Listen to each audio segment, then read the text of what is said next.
Good afternoon, everybody. Welcome to Great Britain for our STIHL Timbersports Great British Men's Pro Championship of 2025. I'm your host, Alex Kirkley. I'm delighted to present STIHL Timbersports in all its glorious Great British form today for you. You are going to see high-octane, high-energy, frenetic STIHL Timbersports skills with the axes, with the chainsaws, and with the saws. And I'm delighted to welcome back to the fair British Isles our Canadian commentary expert all the way from Vancouver via Munich. Please give it up for Troy Mannering. Hello, Troy. Welcome back. Hi, Alex. Thanks for having me back, and thanks everybody for joining us on this live stream here today for the British Pro Men's Championship. It should be a fantastic day with a list of 12 exceptional athletes going to be competing here on stage. Yes, we have some wonderful talent, the best that Britain has to offer. Welcome to everyone who's joining us on YouTube, but we've got the great British public here in the wonderful Malvern, Worcestershire sunshine. That's a tongue twister and a half for me to say, but you are pivotal people to giving the athletes their all so they can go hammer and tongs with our STIHL Timbersports Pro Championships of 2025. Okay, without further ado, we're going to get some athletes out, but just before that, we are going to welcome our judges and technical officials to the stage. Firstly, let's welcome on Mr. Andy Hall and Bart Janssen. So that's our on-stage team, and we also welcome in our truck video judge and his team, Jules Janssen, who'll be casting their keen eye over proceedings. There they are in the truck over to my right-hand side. Hello, Jules. And now, folks, it is time to introduce the real people that matter, of course, our pro athletes. Please welcome onto the stage, firstly, qualified yesterday from Powys in Wales, it's Martin Price.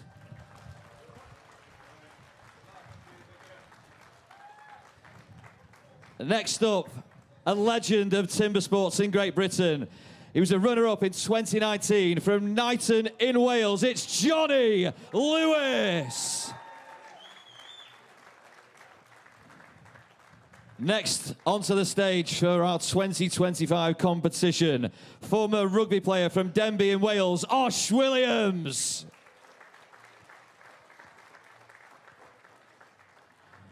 And next up, the first of three competitors from the Republic of Ireland, smashing 5 personal bests yesterday. Please welcome Seamus Ryan. Another Irish competitor who smashed 6 personal bests yesterday, all in a lunchtime. It's Gavin Johnson.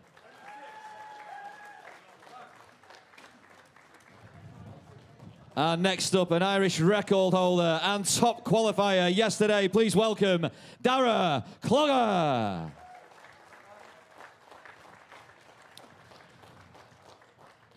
Okay, already pre-qualified. Onto the stage now, forestry trainer from West Sussex. Please welcome Joe Groom.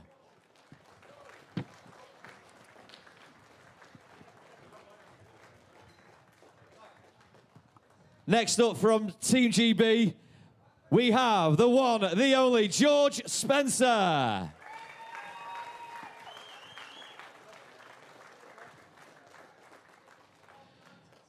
Next up, a record holder from Great Britain, part of Team GB, it's Tom Redmond.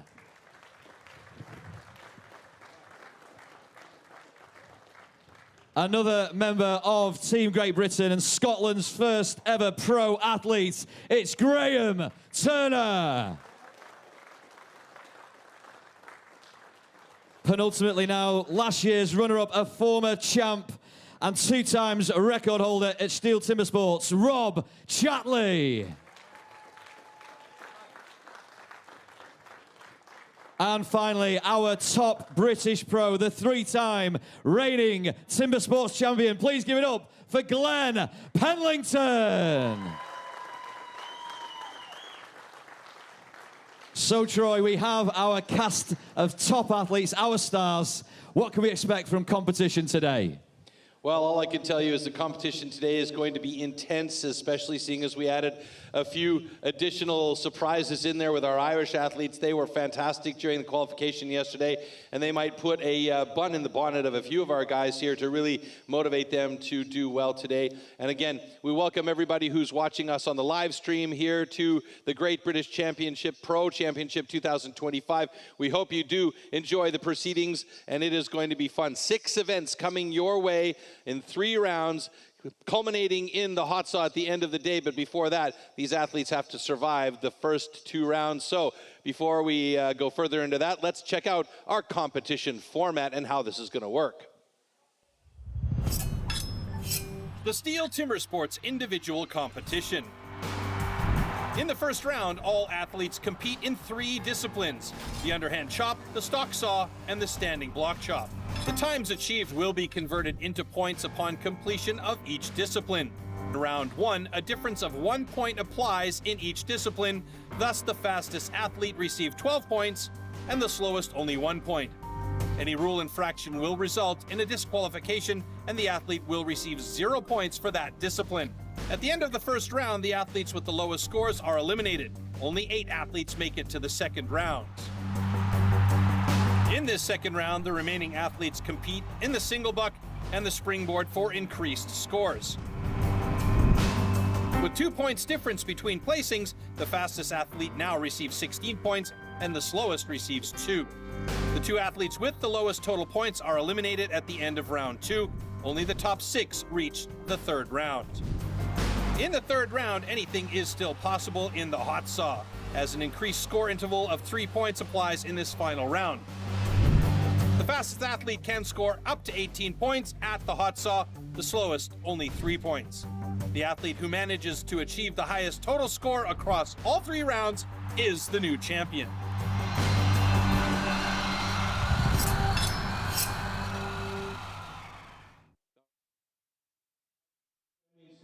And we're going to get going from this spot right here for the remainder of the day. So enjoy this. Yeah, thanks, Troy. Yes, thank you, Troy. We're about to get underway with our very first discipline, the underhand chop. Let's see what equipment we need to use and what this discipline is all about.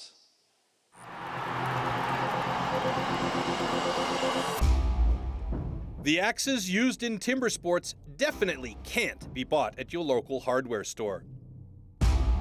Made from special steel, the blade is hand-sanded with an angle of 13 to 16 degrees. It's custom built and carefully adjusted for each competition. The weight is around 3 kilos and it's about 80 centimeters long. The blade is so sharp that you could shave with it.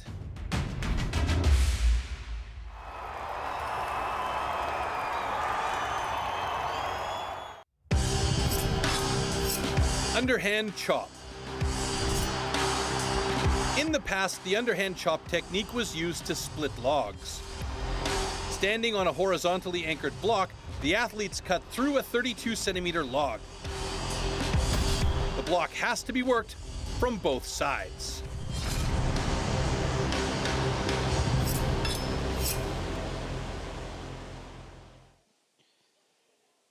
Okay, so the underhand chop, here's our start list. We have 6 heats. Our top athletes ready to go. Tom Redmond and George Spencer will go in heat 1. Heat 2, we have Graham Turner and Osh Williams. And then it's a British-Irish affair in heat 3, Joe Groom and Gavin Thompson. Heat 4, Seamus Ryan, Martin Price, Dara Cloher and Johnny Lewis in heat 5. And Battle of the Big Guns, heat 6, Rob Chatley and Glenn Penlington. We're about to get to grips with the wood. All right, our season's best as well is 18.74 second. The world record for this discipline, 11.81. And the wood has been cutting very, very well as we get ready for our first heat with Tom Redmond and George Spencer. And we should point out that this is not elimination at this point. This is just about getting that adrenaline up and getting the fastest time possible. And here are our 2 athletes coming on stage now for heat number 1 in the underhand chop.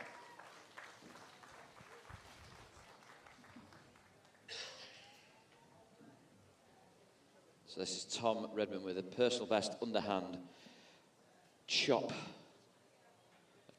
Around 29 seconds. George Spencer, 50.12, his best time. We're ready to go. Okay, gentlemen, athletes ready. Stand to your timber. 3, 2, 1, go!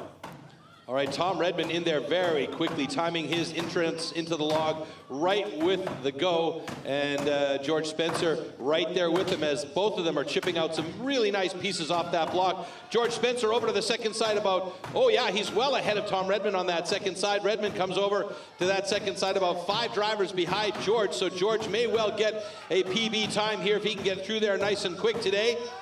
He's got to beat 50 seconds, which I imagine he should be able to do. It looks like it's wiggling and waggling. One more driver should do it for George Spencer. A PB of 39.8, and Tom Redmond with a 32.37. Really nice first run to start us off. What a great way to get this competition underway.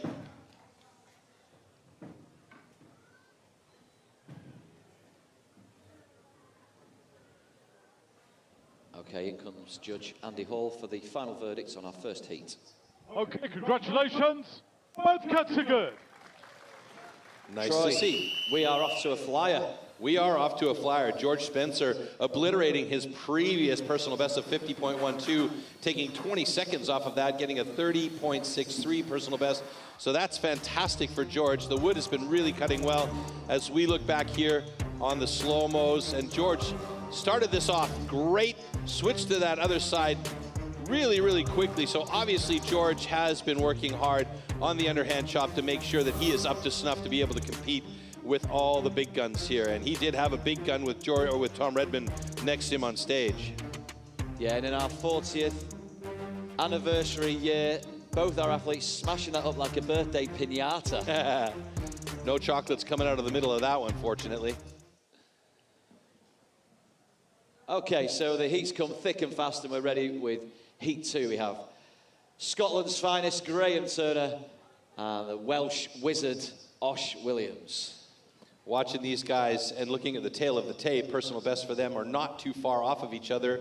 38.80 for Osh Williams, 40.31 for Graham Turner. But based on what we've been seeing so far this weekend, the blocks are cutting really well. So I imagine these two guys, under the circumstances, should be able to drop a couple of personal bests, but it's up to them and their axe choice. So let's see. Okay, gentlemen, athletes ready. Stand to your timber. 3, 2, 1, go! Right away, some power drivers for Osh Williams and for Graham Turner. Osh chipping out some big, big pieces of wood there as he gets going on the first side of his block. Graham, a little bit more of a closed face on this first side, and he switches to the second side, has to step down to regain his balance, but that didn't take him long to get back up on top. Osh now moving over to the second side, about 6 drivers behind Graham, and Graham looking really good. He's one-siding it, and oh my goodness, look at the time. Yes. 27.06 for Graham Turner. That's a huge improvement for him. Osh Williams getting close to being through there as well. He's gone close on that first side, got a little bit sticky, but now he is through it in a 40.59. Oh no, unfortunately for him, it's not going to be a personal best, and Graham Turner will take that one any day of the week though.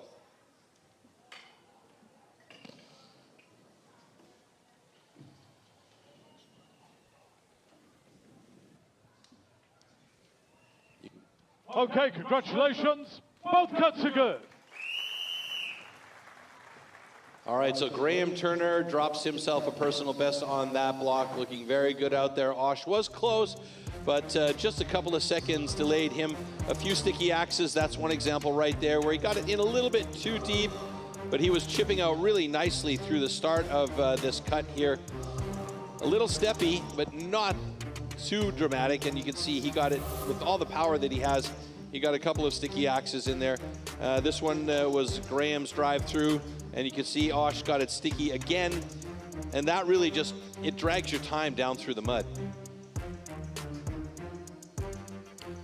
Yeah, and always heartening to see athletes posting personal best, and 2 of our 4 athletes already notching up personal best, Troy. Lovely to see. And we are in our 40th anniversary year this year, 2025.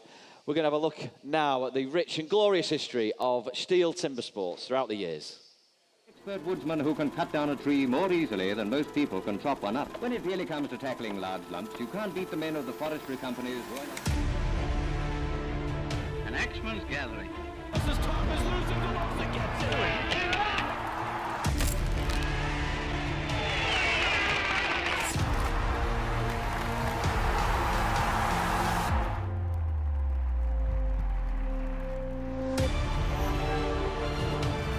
Look at this, Cormac is playing a great game of catch-up.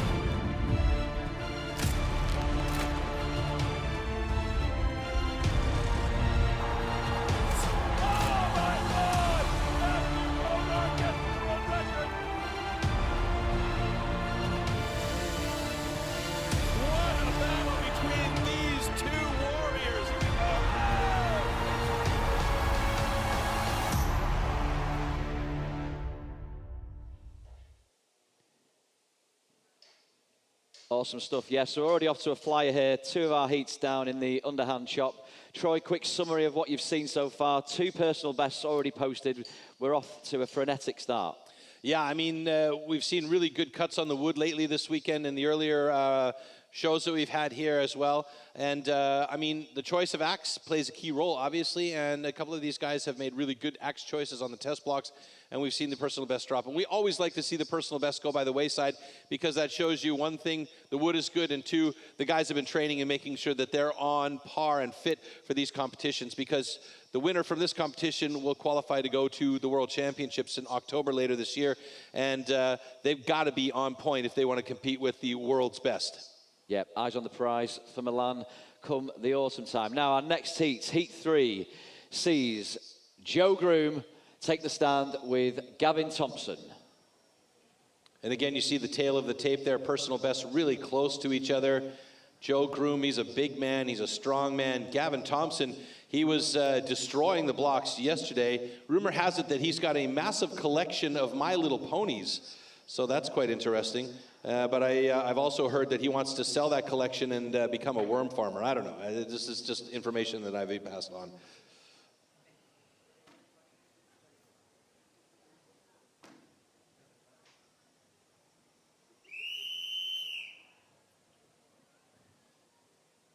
Okay, gentlemen. Athletes, ready. Stand to your timber. 3, 2, 1, go! Oh, great start by Joe Groom. He got way up on high with that axe and just went in there. But look at this. Look at the pace between these 2 guys, Alex. They are fast and furious into that block. To heck with aim and just go for the speed and power. Gavin onto the other side of his block. Joe Groom following about 3 drivers behind. And this has got some speed here. We might see a really good time for both of these guys here as they're just passing the 24-second mark. And it's looking very good for Gavin Thompson as he's getting close to it. Oh, he got a sticky one though. And he is through at 31.81, a personal best. Joe Groom looking to get through there quickly. And he also has a PB of 35.73. And again, great job by these 2 guys, absolutely murdering those blocks with speed.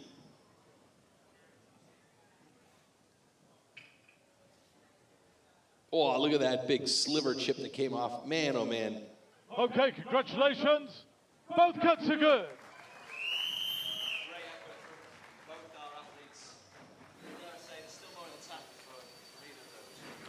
Yeah, I mean, both of those guys have really, really good times. Right now, Gavin Thompson sitting in 3rd in the underhand chop, and Joe Groom in 5th. So, you know, these times bode well for them, but based on what we're seeing, you know, the times are just real quick through these blocks.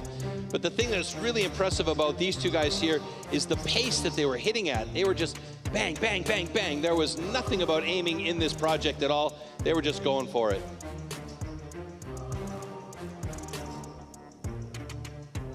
See our on-stage camera shaking with the power that's his Joe Groom stand. Incredible stuff. And actually, if you look at those sides on Joe Groom's block, they were very smooth. So he had really pretty decent accuracy. It wasn't very steppy as I thought it would be based on the speed that they were hitting. Okay, so Heat 4, we have Seamus Ryan and Martin Price, 2 of our qualifiers from yesterday. And again, really balanced personal best for both of these guys, just a hair over 36 seconds for each of them. So it should be a good battle. Again, we're not eliminating these guys when they're up on stage against each other. This is just about getting the fastest possible time and to get as many points as possible. Okay, gentlemen. Athletes, ready. Stand to your timber. 3, 2, 1, go! So Martin Price on the right-hand side of the stage and Seamus Ryan on the left-hand side, opposite in this picture shot here as we look out over the beautiful crowd that's accumulated here in Malvern for this competition, and both of them looking really good. Martin Price switching over to the second side ahead of Seamus by 2 drivers. Seamus joining him on that second side as they begin to chip out on the side facing our audience here. And it looks really good for both of these guys to get through in a nice time. Seamus might be there fairly quickly. Martin Price looks like he is almost there as he gets through there, and he's done it in 34.30 personal best. Seamus, a couple of sticky ones there as he's struggling to try and power through that block, and he's done it in 41.47.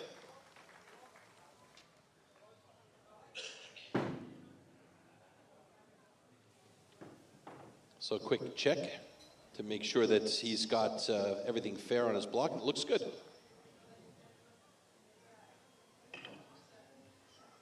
Okay, congratulations. Both cuts are good.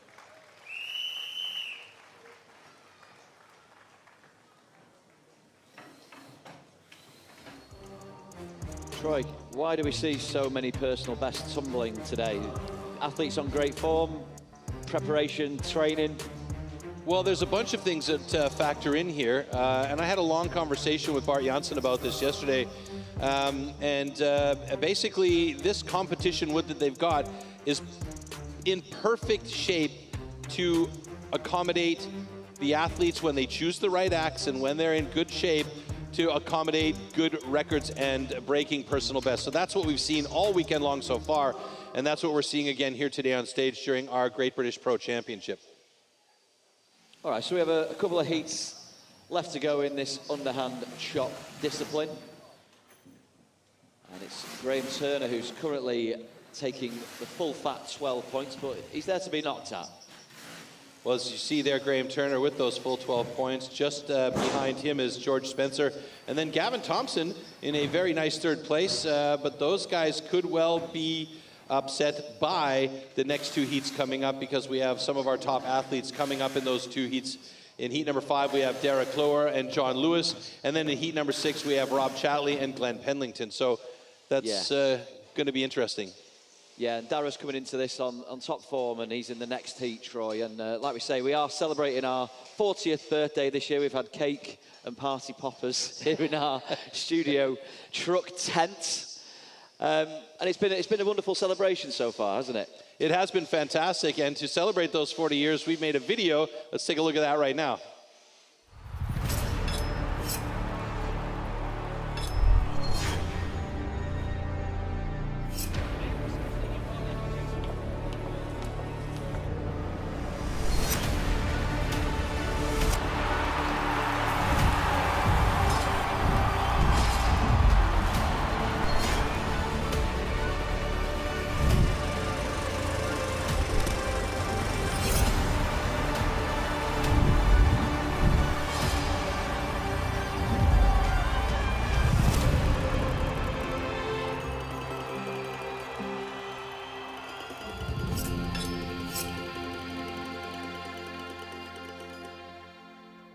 Lovely look at Milan, where you're heading in October, Troy, for the World Championships. That's going to be a lot of fun. I mean, those World Championships are just bananas. The people love their timber sports athletes. There's fan clubs that come. They're waving the flags.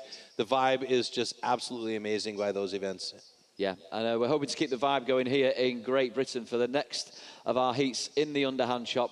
One to certainly watch out for right now. He was on top form yesterday, Dara Cloher, from the Republic of Ireland, and he takes the stage alongside a legend of timber sports. Absolute legend. Johnny Lewis. Derek Clower holds a national record for Ireland for this particular discipline, and he was also phenomenal in the Springboard yesterday, doing a really, really good job topping the trio of Irish athletes there. And the 2 guys coming out on stage to get ready for their underhand chop. So I'm expecting big things from both of these guys. I am as well. I know Dara's a sporting all-rounder. He plays rugby and badminton, and he's also got numerous medals for Irish dancing. Haha, that's interesting. Irish Fancy dancing. footwork. Yeah, quick footwork. Well, he's going to need it on these blocks, and the balance will definitely play a role for him, for sure. And once upon a time, Johnny Lewis was lifting Portaloos with his bare hands.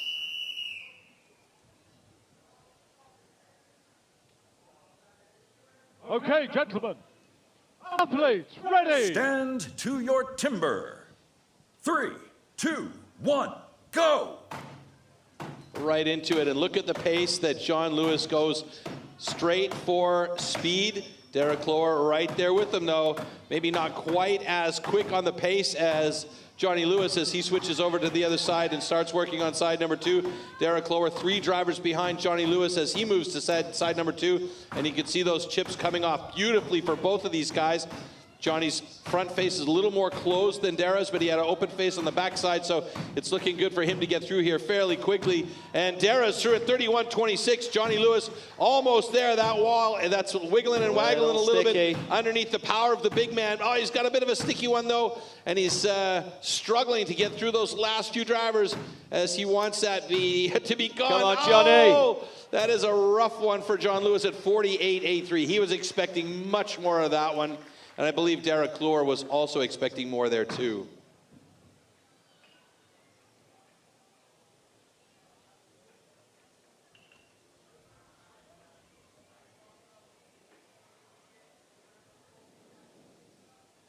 Case over to Andy Hall for the final verdict. Okay, congratulations. Both cuts are good. Both cuts are good, but you could see the disappointment from both of these guys. They are competitors, and they definitely knew they had more in them, but sometimes it is really the luck of the draw, and as I was mentioning, the axe choice. You know, some axes pop that wood out better than others, and when this wood is behaving as it has done, you really have to be conscious of your axe choice. So these guys working hard to get through there. And Johnny was actually really quick to get to that second side, but that second side got sticky on him as he tried to power through the split. You're right, Troy. I think Johnny will be disappointed. He's one of the most powerful men I know, full stop. And for him not to post a quicker time than he has done this afternoon will be a disappointment to him. Absolutely. At the moment, Johnny's at the bottom of the list here for underhand chop. Dara managed to slip himself into third place. This is a heat to get the juices flowing. The culmination of the underhand chop discipline now. Rob Chatley, a former champ, against the reigning and 3-time in a row Great British champion, Glenn Penlington. Rob still holds the national record for this underhand chop discipline, and by the tail of the tape, he definitely has the advantage. But you cannot count out that young man right there, Glenn Penlington. He is an absolute competitor, and he is not going to make life easy on Rob Chatley on the other side of that stage. Okay, gentlemen. Athletes, ready. Stand to your timber. 3, 2, 1, go! Watch the pace of these guys as they get into it. Now, Rob Chatley's going for pace and power, and Glenn Penlington, pure pace. And you could see for every one of Rob's hits, Glenn is getting in about 2, maybe 2.5 hits, and Glenn already onto that second side. Oh my goodness, how quick is Penlington here? He is just motoring through. Oh, we got a sticky one. Rob's got some power going on that second side now. Penlington almost there. Rob Chatley looking close to it as well. Penlington should have a personal best. Oh my goodness, neither of them do. And Rob Chatley at 26.53. Penlington 27.38, close, but man, was that a heat. Crazy to say those weren't PBs, however, they have posted the first and third place times respectively. But it's, as always, the final call goes with Andy Hall. Okay, congratulations. Both cuts are good. Okay, that rubber stamps success for both our athletes, Rob and Glenn. And that also seals the deal on the underhand chop. Troy, talk us through what you've just seen there from these top pros. Well, I expected there to be pace from both of them, but I didn't expect the pace that I saw from Glenn. I mean, he was just hammering away. And as I mentioned, for every one of Rob's power drivers, Glenn was going in with 2 to 2.5 hits on the block. Now, sometimes that can be a little bit troublesome as far as your aim and your driver hits, but sometimes it's also a benefit because you're going so fast that you're chipping out so much material you can get through really quickly. Rob, by virtue of his power, managed to get through a little faster than Glenn did on that one, so he did a great job. And let's take a look now at our underhand chop rankings, and as this is our first discipline, it's our overall as well. Yes, so you'll see how the points are shared out there. Fastest time will get 12 points, and this will be the case in each of the 6 disciplines you'll see in our British Pro Championships today. And those 12 points go to Rob Chatley. Graham Turner taking 11 points. That's a startling personal best for Graham. And Glenn Pendleton, our reigning champ, he posts 10 points. So it's all to play for, as we hurtle towards our next discipline. This is where the chainsaws come out to play, Troy. Our favorite toys. Yeah, these little beauties. Let's see what they're all about and what this discipline entails.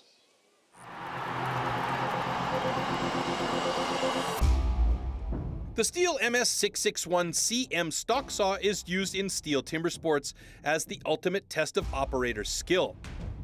Designed for the toughest jobs in forestry, it produces approximately 7.3 horsepower, has a displacement of 91.1 cc, and weighs 7.4 kilograms. To ensure evenly and fairly matched saws, professional STIHL technicians prepare and test the saws before each competition.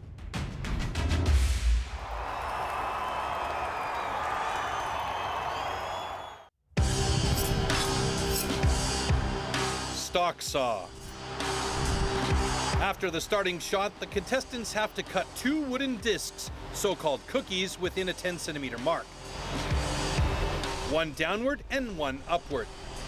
The attempt is only valid when both discs have been cut off completely and within the marks.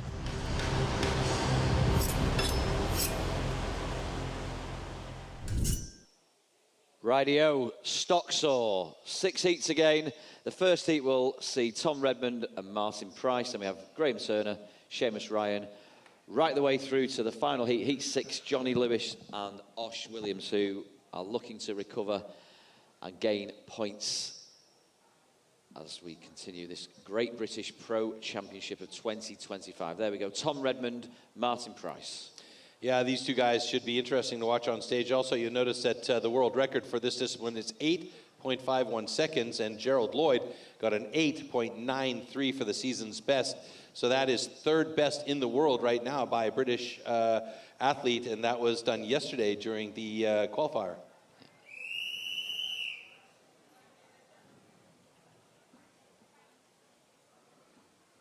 Okay, gentlemen. Warm up your saws.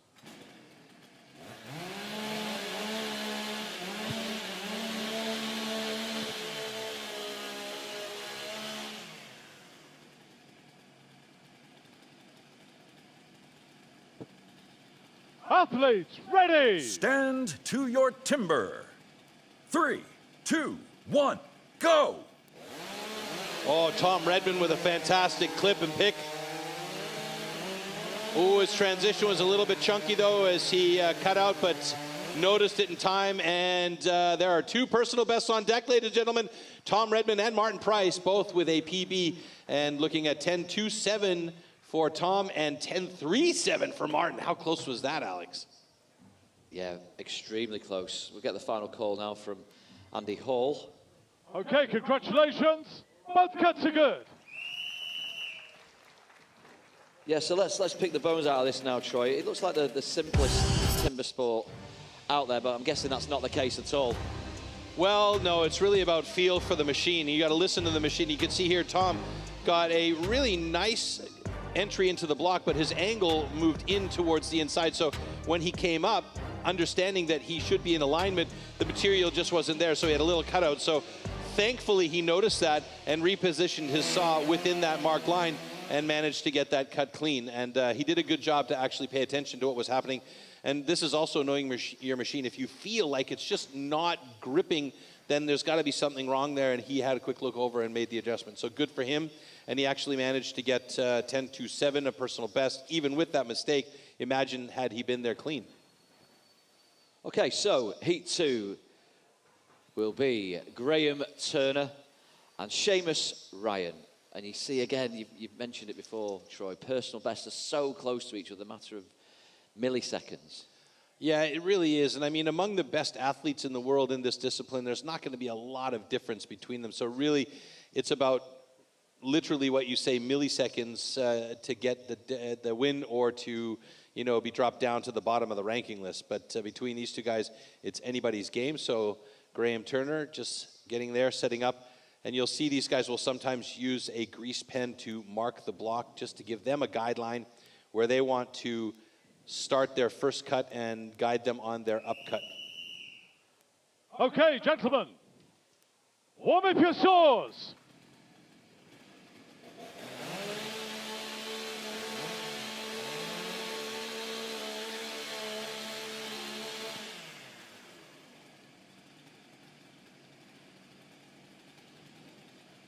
Athletes, ready! Stand to your timber. 3, 2, 1, go! Oh, dead even start by both of them. Look how thin that cookie is for Graham, though. Thin. Beautiful transition by Seamus. He should have a good cut here. Oh, yeah, Graham Turner, a PB 10.08, and Seamus with a PB 10.62. Those are unofficial times until we get the thumbs up from our judge, but that's a couple of nice cuts by those boys. And just to give you an example, Graham Turner's time puts him atop the leaderboard. Seamus is in 4th place. Unbelievable. Personal best across the board so far in stock saw, though.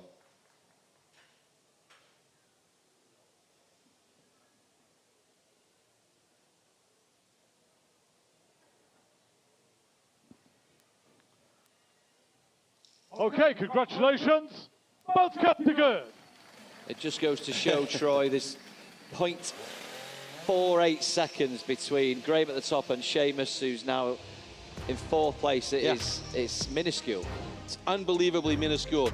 Now, this was a beautiful start cut by Graham. You can see how thin that cookie was. It was risky thin. And here you can see the transition for Seamus.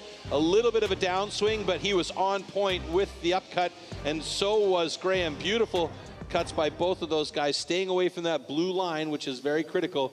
And a couple of nice cuts there and good times. You often talk about thin to win. Well, yeah, thin to win is I mean, you got to be careful with that as well. If you're too thin, you might break the cookie, you might cut away and cut out. But if you're a very thin cookie, then you're not dragging on the chain as much on your way down, so you can be quicker. Okay, heat 3, reigning champ Glenn Penlington, and one to watch, the mighty Joe Groom. The mighty Joe. The cookie monster. He is a big cup of coffee, Joe Groom. Glenn Penlington there, you see 3-time national pro champion. Not that long ago, he was a rookie champion. So this kid, man. Glenn, 34 years young. He's got a great career ahead of him, and he's in box seat now. Yes, exactly. Unbelievable, yeah. Okay, gentlemen, warm up your saws.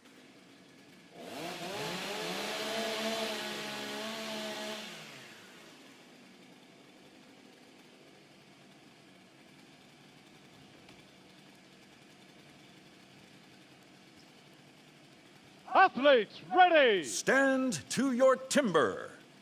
3, 2, 1, go! Very nice start there by Joe Groom. He's got a thin cookie.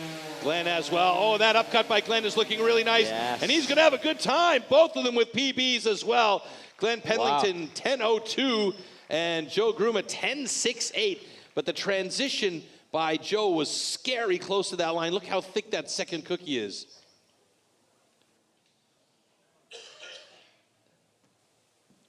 So a big inspection there by Andy Hall to make sure everything is good. Let's see what the result is. Okay, congratulations. Both cuts are good. That's why we call Joe the cookie monster. But Glenn, he had a little cursory glance around the front of the log here on that upcut, Troy. I think deep down, though, he knew he had the minerals. I mean, look at that first cut there by Glenn, or that's Joe's cut, excuse me. That second cut, though, a massive swing transition, and Glenn's was nice. And Joe, lucky he had a fat cookie on that second one. Add some chocolate chips, and you got Grandma's favorite there. It was massive. And it is Glenn who strides to the top of the leaderboard. He's in pole position right now to take all 12 points in first place. And it's only 0.2 of a second that separates him and Graham Turner. Rob Chatley, and our youngest competitor in the British Pro Championships, George Spencer. Both members of Team GB. And here they come. George was typically the stock sawyer for the team, so he knows exactly what he needs to do here. He's got a very, very good personal best time of 10.33, and I'm just looking at our list here. Glenn Pendleton's time has been adjusted to 9.94 seconds, so he's under the 10-second mark there along with Graham Turner. Okay, gentlemen, warm up your saws.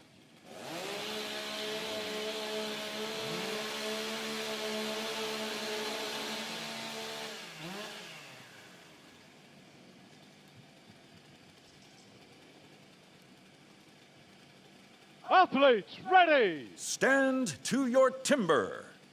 3, 2, 1, go! Beautiful pickup by both George and Rob. Rob looking very good. Nice transition by both of the guys. Man, this could be tight, but it is. George Spencer, 9.56 personal best. Rob Chatley, a 9.88. And that means George Spencer will go to the top of the stock saw list here. George. And I've just seen the check mark come next to his number, so George has got a 9.45. Beautiful cut. Okay, congratulations. Both cuts are good. And Rob Chatley's adjusted to a 9.91, so those two guys have the top two positions right now. And again, just illustrating how quickly this can change, Alex. Yeah, and it's incredible to see. So we have five of our athletes, of the first five, I should say. If it had been this time last year, Troy, they would have all set the British record. So that is 5 times over in the course of one sitting. Incredible work.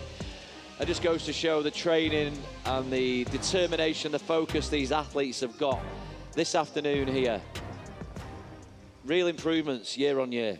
What was most impressive about those two cuts from those guys, though, is there was zero delay at all in getting into that block. And both of those first cookies were incredibly, dangerously thin. I mean, I would be sweating bullets if I saw that tiny piece of wood on the outside of my bar there. And you see our crew up there doing cleanup, and they'll collect those cookies because those are sought-after items for our audience members. They'll have STIHL spray painted on them, and they'll be given out to the audience members. Yeah, make a lovely cheese board. They do. Home. Right, heat 5. 2 of our Irish competitors now, Gavin Thompson and yesterday's top qualifier, Dara Cloher. So these boys both meant business in our previous 2 disciplines already today, but this is the stock saw. And both Gavin and Dara are sitting in 10th and 9th places respectively, so with this heat they could jump up the leaderboard significantly here. Okay, gentlemen, warm up your saws.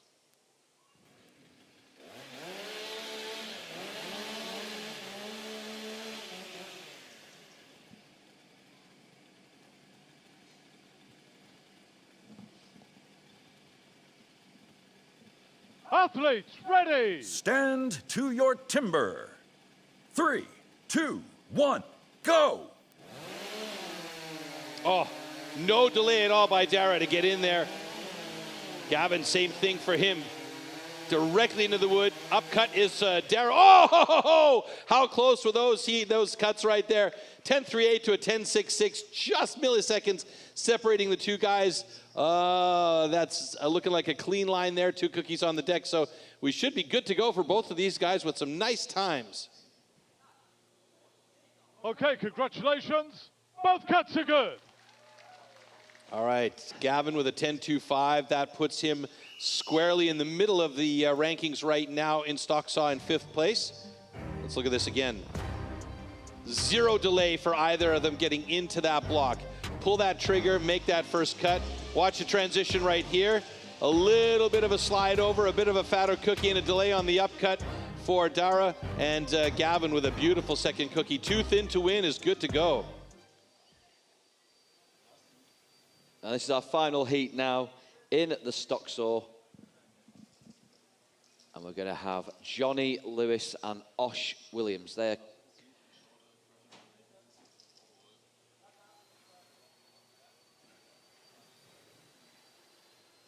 So yeah, Troy, there's literally a second between the top and 10th place so far with our last two athletes ready to perform.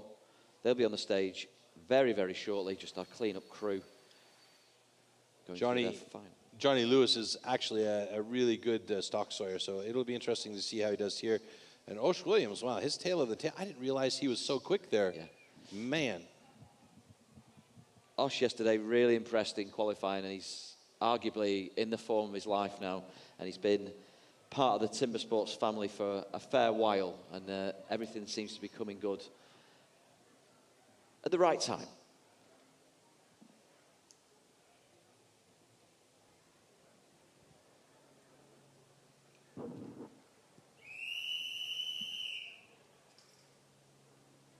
Okay, gentlemen, warm up your saws.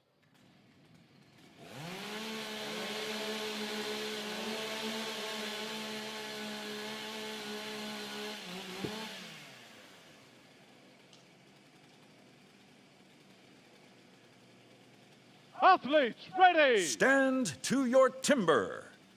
3, 2, 1, go! Nice start by Osh Williams. John Lewis with a beautiful thin cookie. Nice transition for both. Osh Williams struggling a little bit on the upcut, but he managed to make up for it. 10-14 to a 10-17. Osh Williams a hair faster than Johnny Lewis on that one.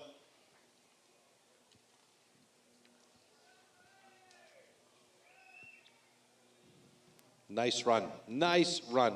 Okay, congratulations. Both cuts are good. All right, we're 2 disciplines in so far, Alex, of 3 in round number 1. After this slow-mo, we'll take a real quick look at the standings for the stock saw and how that affects the overall results. But look at those cookies there by Osh and Johnny. Okay, the second one for Osh was a little bit of a fatso, but nice cuts nevertheless.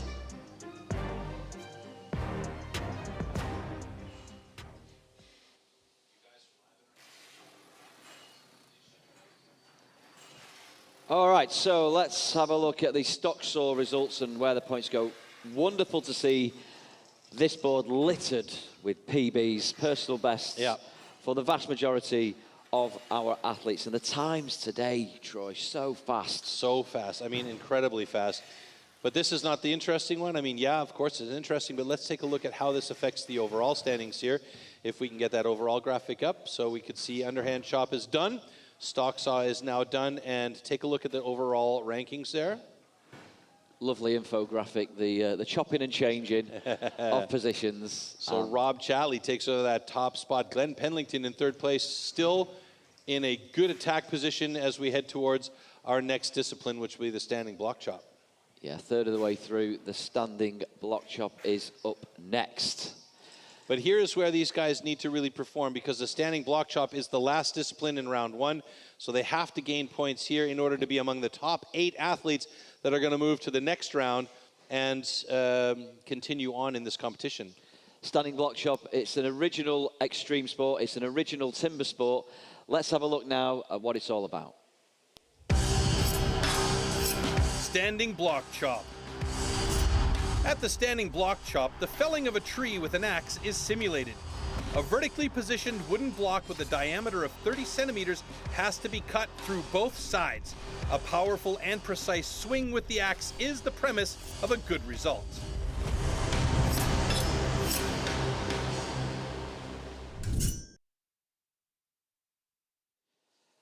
Standing block chop, our heats.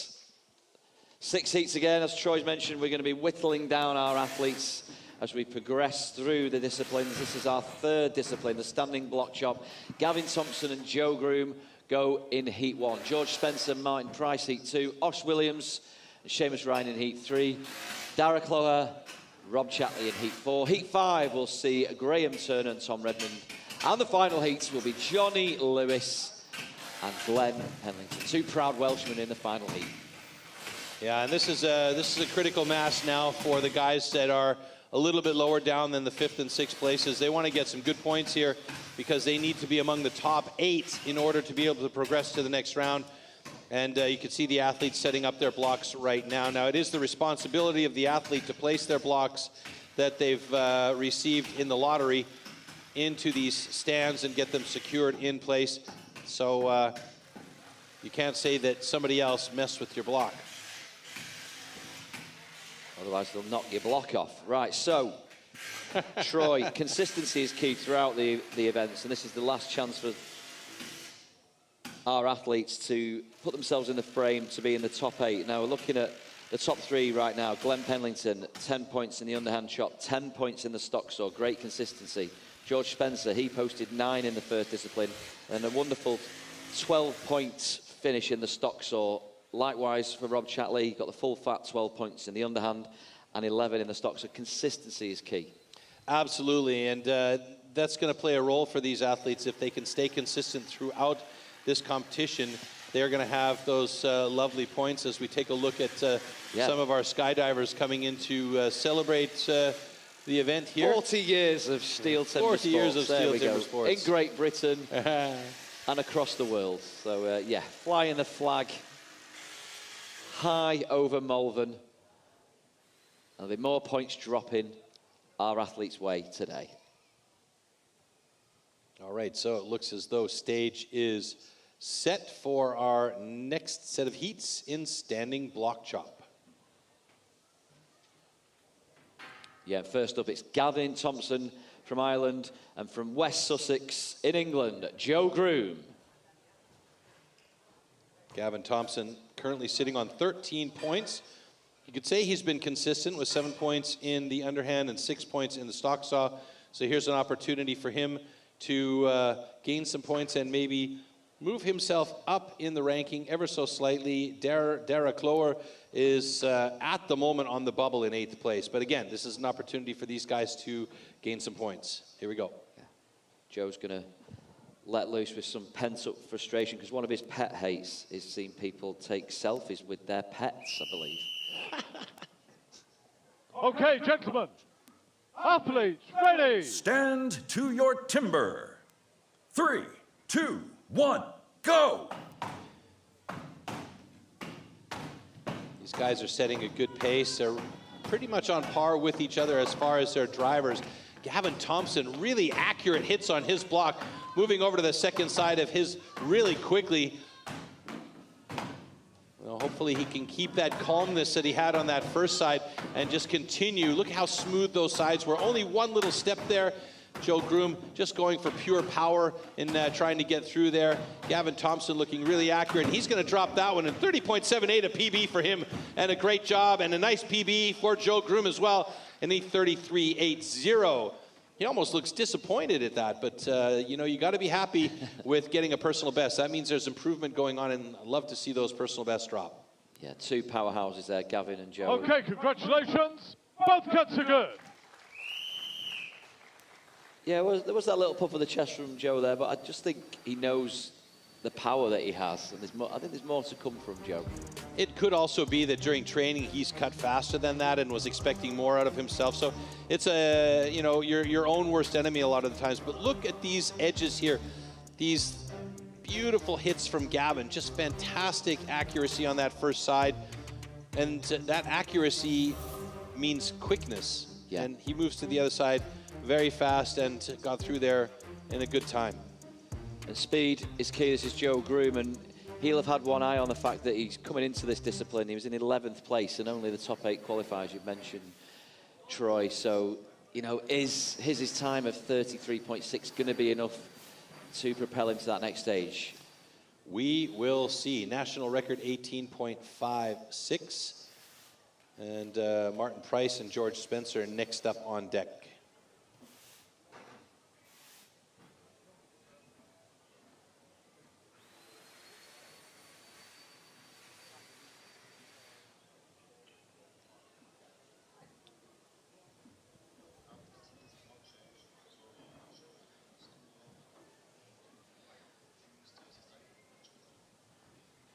Troy, you've attested to the fact that this wood today, this racing wood, is in good condition. Yeah, I mean, I was such curiosity about it. I'll talk about that in a sec here. Athletes, ready! Stand to your timber. 3, 2, 1, go! Well, George Spencer wasting no time to get into that block, and he's going for the pace as well. Martin Price on that first side. George Spencer shortcut the first side. I think that's what he meant to do as he moved quickly onto the second side. Martin Price on his second side now about 4 or 5 drivers behind George. And George really motivated to get through this one as he is almost there. He's done it. George Spencer with a 23.62, a personal best. Wow, by 7 seconds or so. Martin Price trying to get in there. He's got a sticky log. He does, but he also has a lot of material still left on that first side. So I think Martin also did the same thing, shortcut that first side, but he left a little bit too much for him to get through. And now it's a battle, and you can see the block is split. So that block is taking a lot of the power away from him as each of those drivers hits the block. So 56.02 for Martin. That's an unfortunate one for him. For Martin there, if he'd wanted to, could he have gone back to the original side and tried again, or once you're there, you're there? He could have, but it would have been a bigger waste of time. He says once you're on the other side, you might as well just continue through the cut.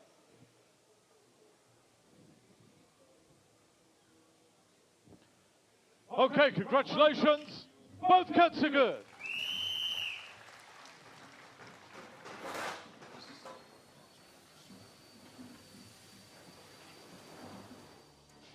All right, let's take a look back here. George just wasted, like I said, no time getting into that block, and he was using every ounce of his upper body and lower body to work that axe. And you can see here, Martin, he slipped through on that last driver, didn't get any of that material off that he had hoped to, and his drivers from bottom up were a little bit flat, so he wasn't cutting away the material as he had hoped, and he was more just chipping into the wood and bouncing back out. So that's probably the result of a bit of fatigue and, you know, just struggling a bit with the wood on that first side and not leaving himself too much to cut through on the second side. So it's a tough break, but George Spencer, good job by him there.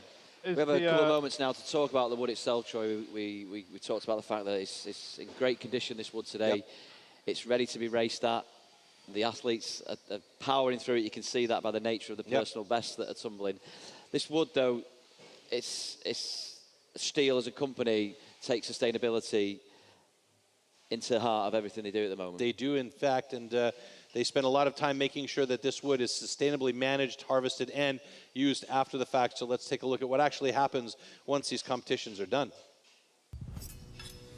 We as STIHL Timbersports pride ourselves that all wood is sustainably grown, harvested, and recycled to minimise the overall amount of wood processed. Firstly, this popular wood is grown on certified plantations. Secondly, the white pine for our sawing disciplines is only sourced from certified forest management.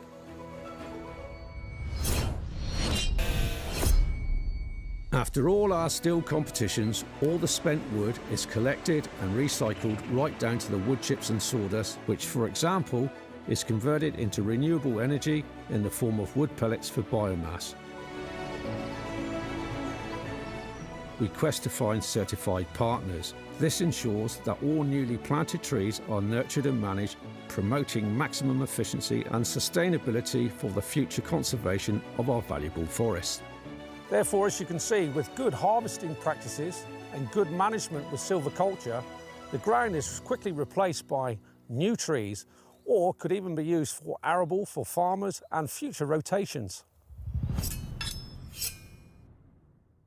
Okay, so that's the wood, a key component of STIHL Timbersports, as are our athletes. Another key component, Troy, is the equipment, and in the standing block choppers we've seen, the axes are all important. I didn't realise there was a wealth of choice and a wealth of axes that the competitors can use. It's a massive amount of choices here, and like we have racing wood, we have racing axes, and these axes are shaved and shaped differently so that they'll pop the wood out differently. So you have bananas, half bananas, chisels. I mean, I could go on and on if I knew what I was talking about, but these guys have a ton of choices, and we have our next heat coming up on the standing block chop with Osh Williams and Seamus Ryan.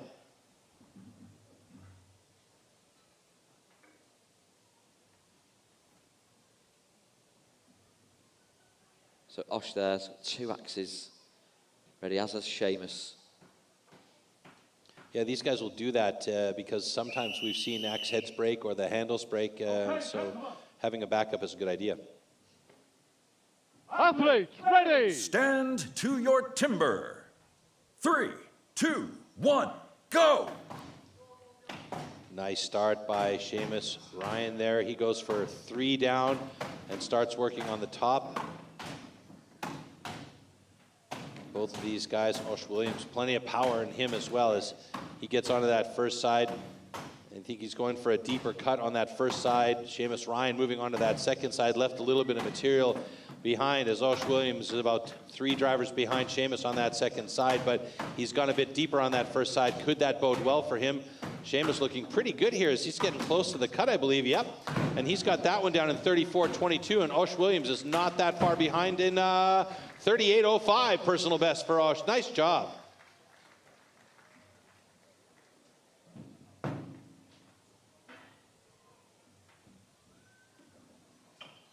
So Osh Williams in 5th place right now with Seamus just ahead of him in 4th in the standing block chop. Okay, congratulations. Both cuts are good.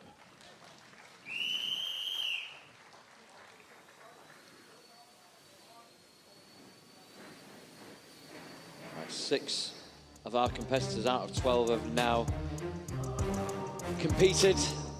Is it going to be enough for these 2 boys, Seamus Ryan and Osh Williams? As we say, we get 12 down to 8, so it's heart rates are pumping. If we look at the list right now, with still to hit Tom Redmond, Derek Lower, John Lewis, you know, Seamus is in a bit of trouble.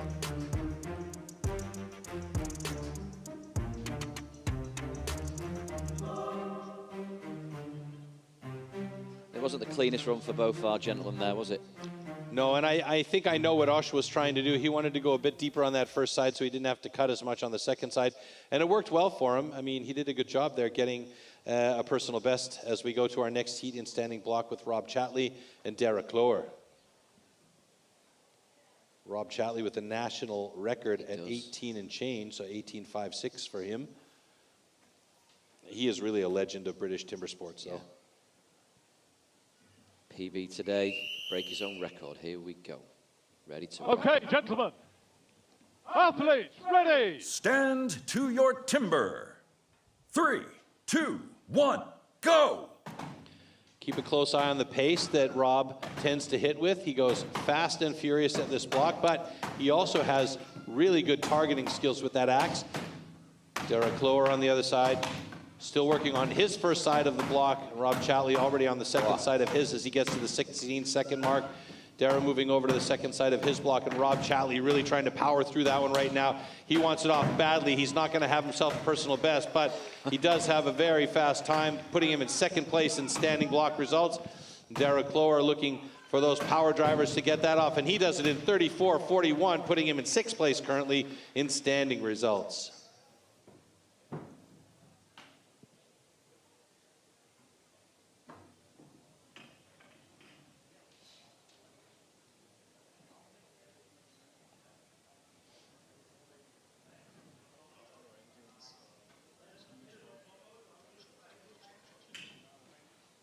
Okay, congratulations.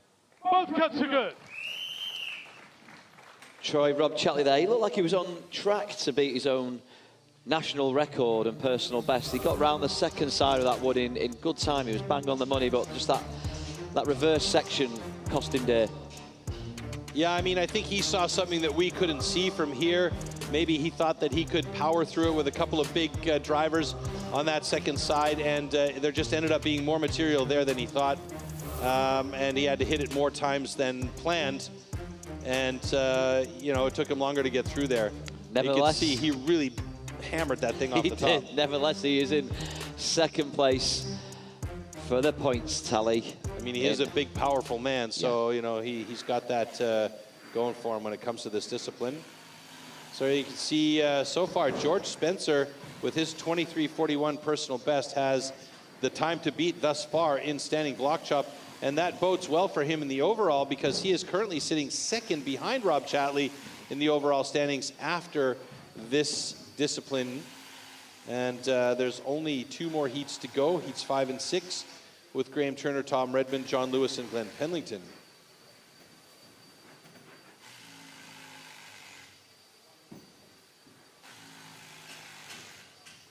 Just wondering, Troy, whether you expect any more personal bests to go in this standing block chop for our athletes, Graham, Tom, Johnny, and Glenn. Is it beyond the realms of possibility, or the way that these guys are chopping today? The way they're chopping, anything can happen. It's anybody's guess. And while the stage is under final preparations, let's take one more time a look at our World Championship teaser and what we can expect to see in Milan, Italy in October.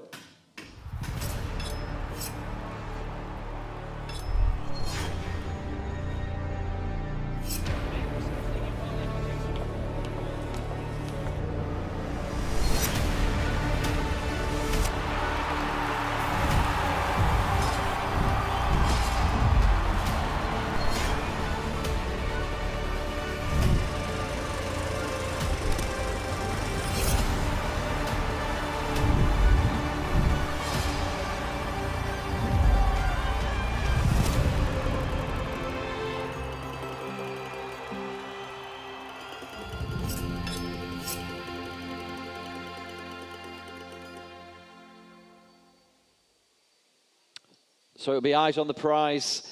If you're on the podium or in the higher echelons of finish today, you could be on that plane to Milan if you're a top British pro athlete. Troy, you'll be there. I'll be there, and we'll be looking forward to seeing the winner here today participate in the World Championships, as well as a team of 5 to 6 athletes that will travel down to represent Great Britain in the team competition. There are 2 types of competitions going on there. So, yeah, it's going to be a lot of fun, and I look forward to seeing how we do. And I look forward to seeing how the rest of our athletes fare in our British Pro Championships today. And we're ready to go with Heat 5 of the standing block chop. Graham Turner from Scotland, and from England, Tom Redmond.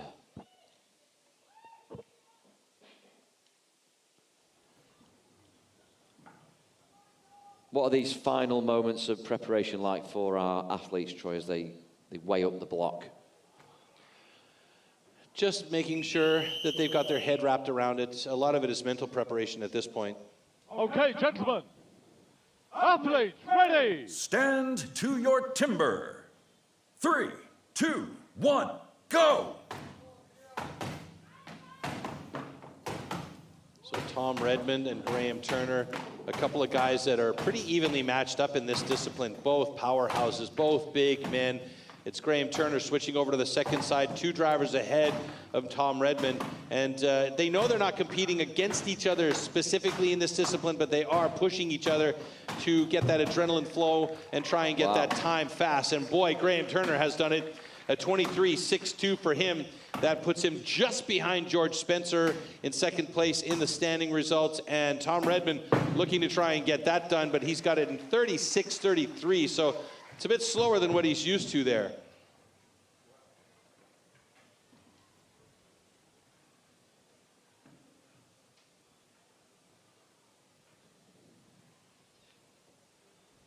Okay, congratulations. Both cuts are good. All right, so this will be a little bit of a nervous wait now for Tom Redmond, because he's in 8th place in the standing block shot with 2 top athletes to come, Johnny Lewis and Glenn Penlington. And before we entered into this discipline, Tom was sitting in 7th place, and only 8 progressed. So this is well, he's now jumped to the bubble. He's in 8th place in the overall standing. So he will be keeping a very close eye on this next heat with John Lewis and Glenn Penlington for sure. Really nice final driver there from Graham. And oh, it's been interesting here. There has been a change in position in the standing results. After officials have checked the time, Graham Turner's time has been adjusted up to 23.33, so he has the current fastest time in standing, pushing George to 2nd place. What can equate to a change in time, Troy, just for the people out there? Well, we have several different timing systems here. We've got the 4 people that's sitting at the front with buttons and they see that block come off, they'll push the red button.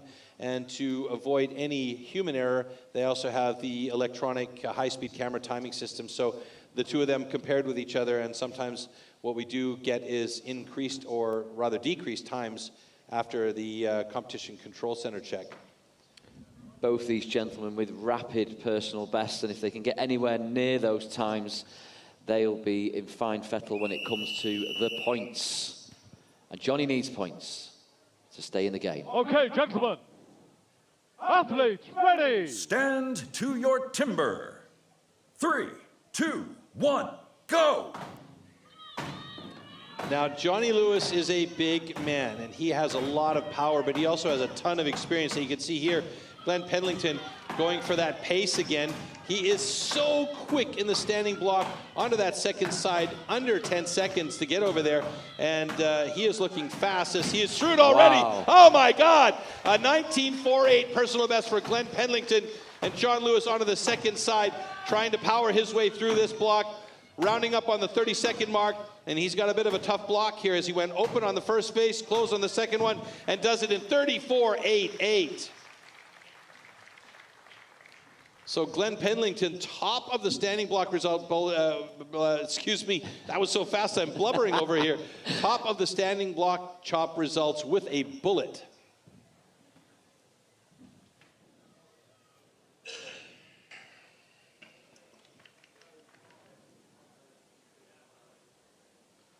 Okay, congratulations. Both cuts are good. So I thought season's best even, that standing block chop from Glenn. So he beat it by 27 hundredths of a second. These cuts are so fast, so true. Cutting through the salad. Yeah, and you can see the focus of Glenn there, absolutely on point with each of his drivers. Johnny Lewis with so much power, got a couple of sticky ones though, and there's that final couple of drivers from Glenn. And Glenn and his sister Zoe will likely be joining Simon Heidenreich in his Science and Sports podcast in the next weeks or so, so it'll be interesting to see what they have to say as far as timber sports athleticism is concerned in that.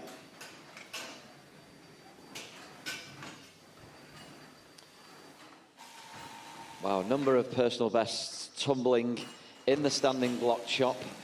And here's how the points have been awarded. Full 12 points. Season's best, personal best for Glenn Pendleton. 11 points goes to Graham Turner of a PB. Likewise for George Spencer, he gets 10 points.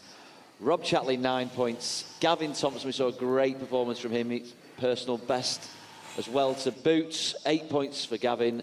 7 points for Joe Groom. Seamus Ryan, 6 points. Same for Derek Lower.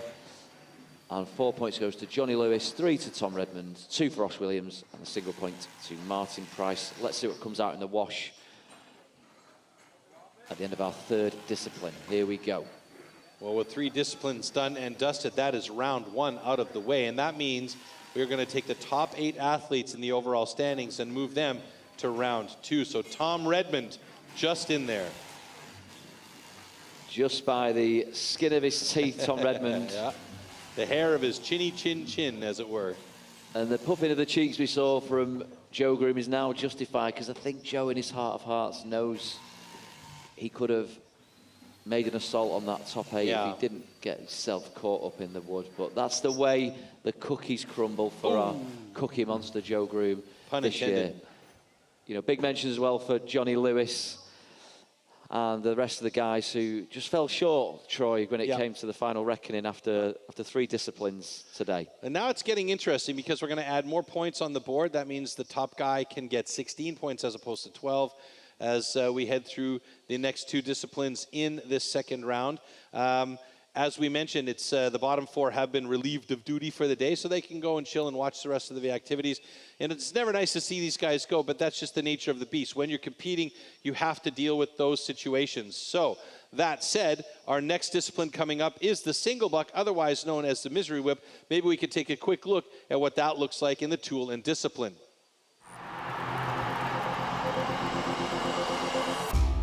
The 2-meter-long cross-cut saw used for the single buck discipline is made especially for competition.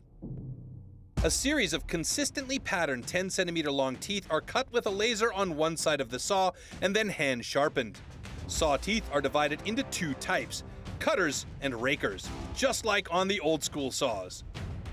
The saw weighs about 5 kilos and its base price starts at around €1,500.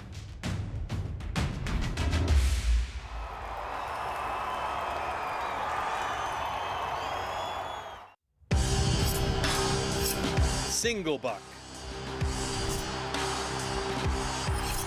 The single buck is a one-man saw about 2 meters long. With this, the athletes have to cut off a complete disc of a 46-centimeter thick wooden block.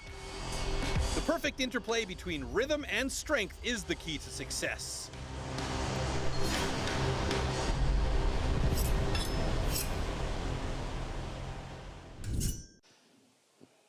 Okay, 12 athletes down to 8, and it's the single buck, the misery whip, as you call it, Troy, the 2 meter long saw. This is a beast. It is a beast. It is one of the most efficient cutting tools in timber sports, but also can be one of the most devious pieces of equipment to use if you are not behaving correctly with it in your hand. Yeah, and you and I, we weren't behaving correctly. Well, I should rephrase, you were behaving more correctly than I was this time last year, because we both chanced our arm and tried our hand at the single buck, and I have to say it was unforgiving. The coaching I got was keep it straight, keep it true, and I was wobbling around all over the place. So this one, you know, the skill levels, the technique, they all come into play. Absolutely, and technique is really key here.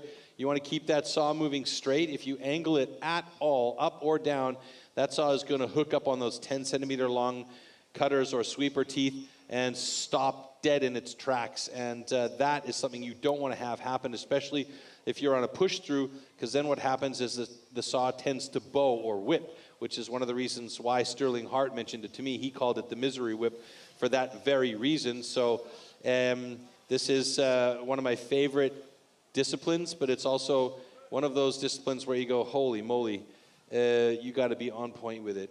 But these guys, they all know what they're doing. It's just a matter of who is feeling it on the day. Yeah, now competitors start, Troy, with a slight cut into the wood. Why is that? It's a safety issue. It's also to make sure that the guide is set so that they don't have to worry about popping the saw up and down and trying to find the line on their own, maybe having a bad angle. This aligns things for everybody nice and fair, and then we could just start with racing. Okay, gentlemen. Athletes, ready! Stand to your timber. 3, 2, 1, go! Tom Redmond with a beautiful start. He is using the entire length of that saw, and hey, why not? He paid for the whole thing. You might as well use it all. Osh Williams using about the middle 3/4 of that saw. He could be using a little bit more of it, and you can see Tom is going tip to knuckles, and he's got a quick run there with a 17.58. Osh Williams trying to get to the bottom here as quickly as possible. That wood's binding a little bit on that saw there. You can see it really struggling on the bottom cuts there. And, oh, he thought he had it on that push through, but he had to draw back through with 32.55. But a nice run by Tom Redmond and a good cookie on the deck for him. And that is the time to beat at the moment, 17.36 with adjustment.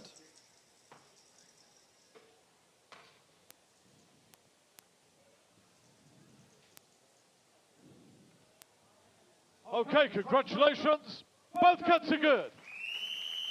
And after surviving the first 3 disciplines and getting himself in the mix here, Tom Redmond, he's got to be happy with that time in the single buck. It looked good. It looked like a good, solid Absolutely. He looked fantastic. And you can see he started right away using the full length of that saw, going tip to knuckles.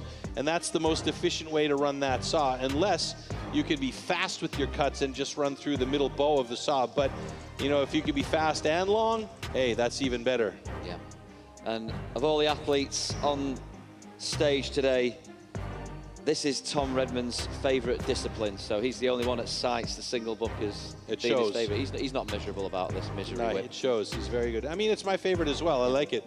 You know, it's challenging. it means you need to use your body, you need to use skill, and yeah, it's just a really fun discipline. All right, next heat. Heat 2 from the Emerald Isle, Dara Clower and Gavin Thompson. So both these gentlemen looked extremely sharp yesterday in qualification, and they are looking for an assault on the top 3. Can they get a podium finish? Because yesterday, of course, it was the Irish top 3. Yeah, I mean, that was a great run for those guys. They did a great job, and the difference maker for them was that springboard, and we know that they can do it, and they can do it well, so that may bode well for them. But they need to get into the top 6. Excuse me, no, they're here in the top 8, so the springboard is the next discipline after single buck. So that may give them a nice advantage up against some of the guys that are competing here today.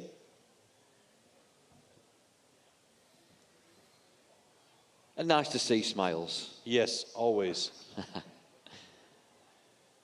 What does it say? The Irish eyes are smiling? We will see at the end of this discipline. I'm pretty sure we're going to see some Irish faces grimacing during the actual heat, but maybe at the end we'll see what the times are like. Gavin Thompson's personal best, 23:52.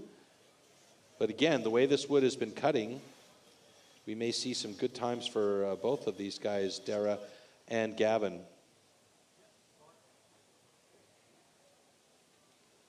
Yeah, because they both rocked up yesterday and were smashing PBs out of the park. So there's no reason, like you say, Troy, with the condition that the wood's in today, that they could go one better. Anything and everything can and has happened here, so let's see. Okay, gentlemen. Athletes, ready. Stand to your timber. 3, 2, 1, go! All right, both of these guys getting started with a couple of shortcuts. Gavin Thompson opting to try and get into that wood with some long strokes. Dara Clower doing very much the same thing. And you can see Dara really gets into those deep, down, low pushes.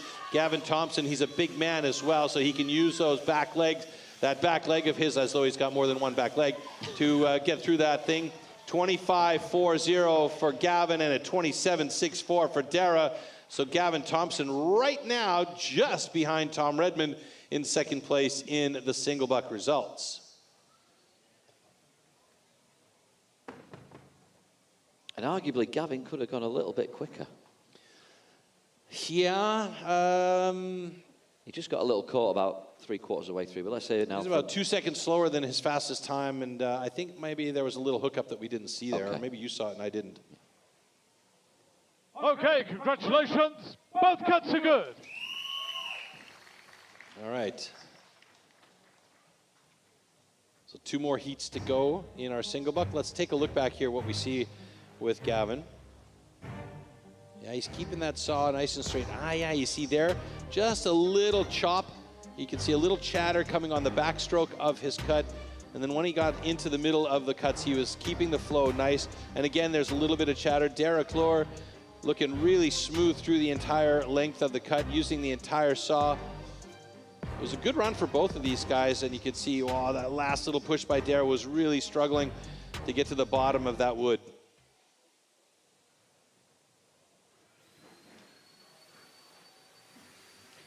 Okay, 4 of our athletes have competed in this single vote. We've got 4 to go. The next 2, Graham Turner and George Spencer.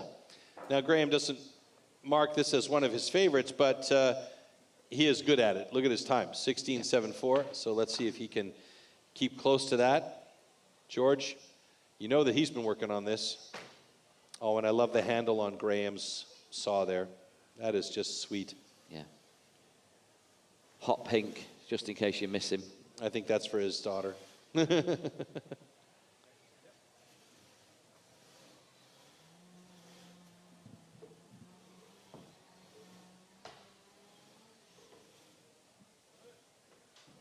So you can see how easily that saw enters the wood as George set his depth and got himself ready. So just imagine, you get a nice, clean run going, and you can murder through that wood so quickly.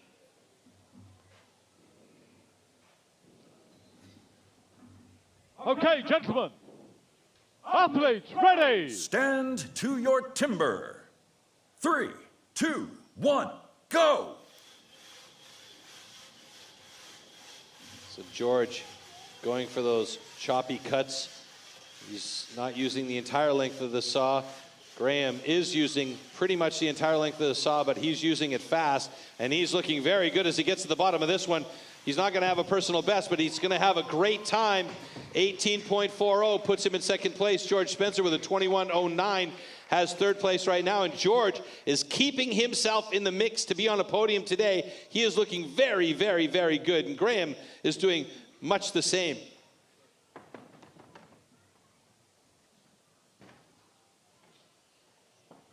George looking to rack up those big points into the 10s each time. Okay, congratulations. Both cuts are good. All right, a quick adjustment to an 18.23 for Graham Turner. That puts him in second place just behind Tom Redmond. George Spencer with a 28.4. You can see here, George wasn't using the entire length of the saw, but he was quick with the pace. If you can imagine, if he used the entire length and kept that pace, where he'd be at, right? I think George's shoulders are as broad as he is tall, and is that the key thing to the shoulders, hips? It's lunge. more in the hips. Yeah. It's being able to push off that back leg, rotate those hips, and really take the power through your core into the cut. But you have to keep that flow going as well.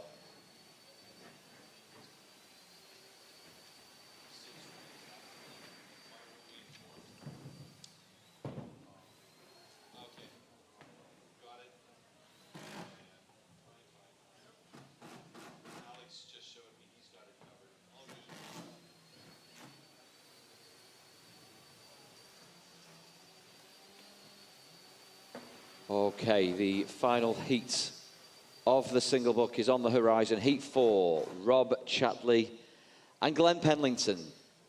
So Rob, a former champ, Glenn, the reigning champ, and he's been champ for the past 3 years. Can he make it 4 in a row?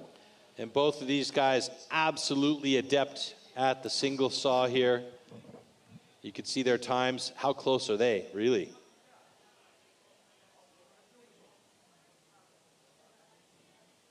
Glenn Penlington, still a young buck at 34 years young, and absolutely tearing it up in timber sports. Rob Chatley, along with STIHL Timbersports, celebrating his 40th birthday in the past year. And he is looking as fresh as ever. Still a lot in the tank from Mr. Chatley, and Glenn Penlington, I think he's got years to go. He has got so much in the locker, this lad, and I'm really looking forward to seeing Glenn Penlington in the Springboard event, which is he's the national record holder in that one, and he is absolutely great. Rapid. But if it's any indication of some of the athletes that we've seen compete this weekend, you know, Terry Hoff is a perfect example, rounding out on 60 and still relevant in the sport. So these guys in their 30s and 40s still have a long way to go. Speaking of a long way to go, look at the length of that saw. Okay, gentlemen. Athletes, ready. Stand to your timber. 3, 2, 1, go!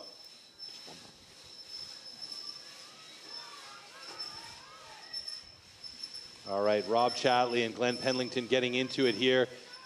Rounding out 10 seconds as they're a good, well, more than halfway through these blocks here. And it's going to be very close between the two of them. Rob Chatley with a 16.88 and Glenn Penlington with an 18.39. Now, he knows he can do better than that. You can see a little look of disappointment on Glenn's face, but he is right there. Rob Chatley atop the leaderboard for single buck, with Glenn Penlington currently sitting in 4th place in the single saw. And that is all she wrote for the single buck discipline.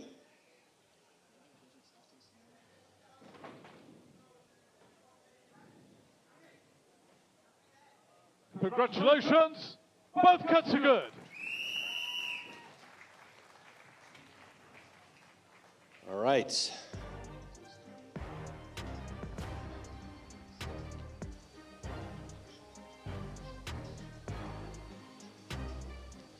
right, so here we go. You can see both of these guys absolutely giving it their all on the single buck here. Bit of an angle on the cut for Rob, but it didn't seem to bother him that much. Glenn Pendleton doing quite well as well.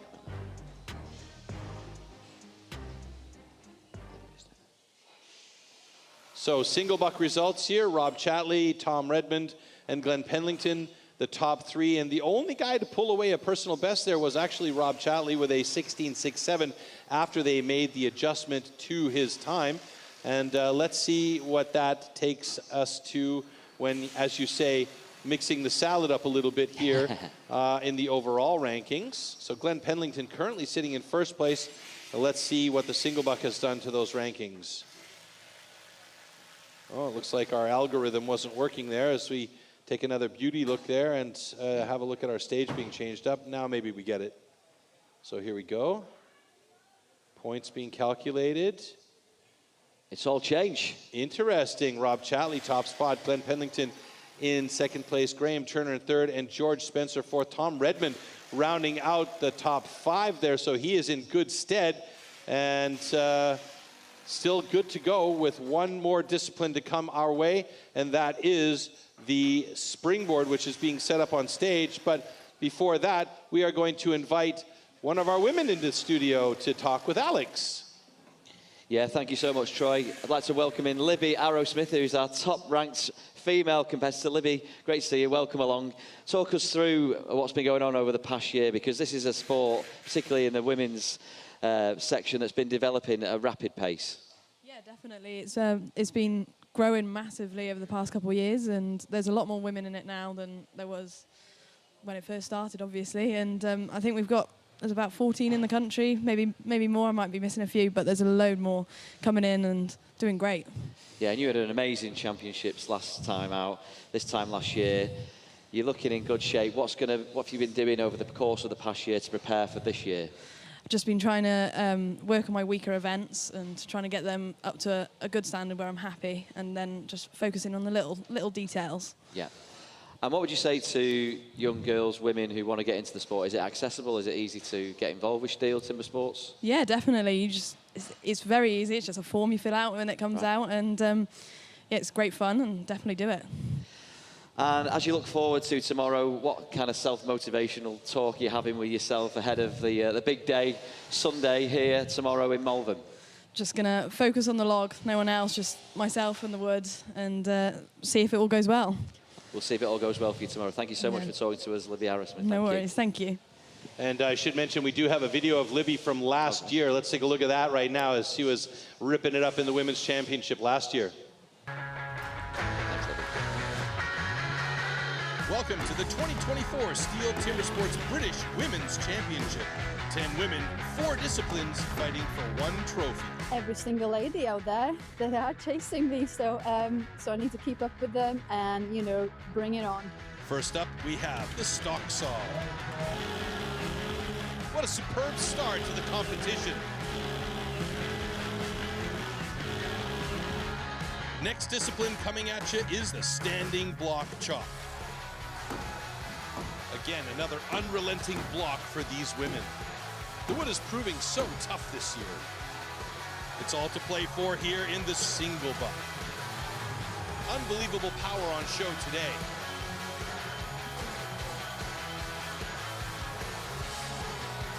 Everything is riding on this discipline, underhand chop.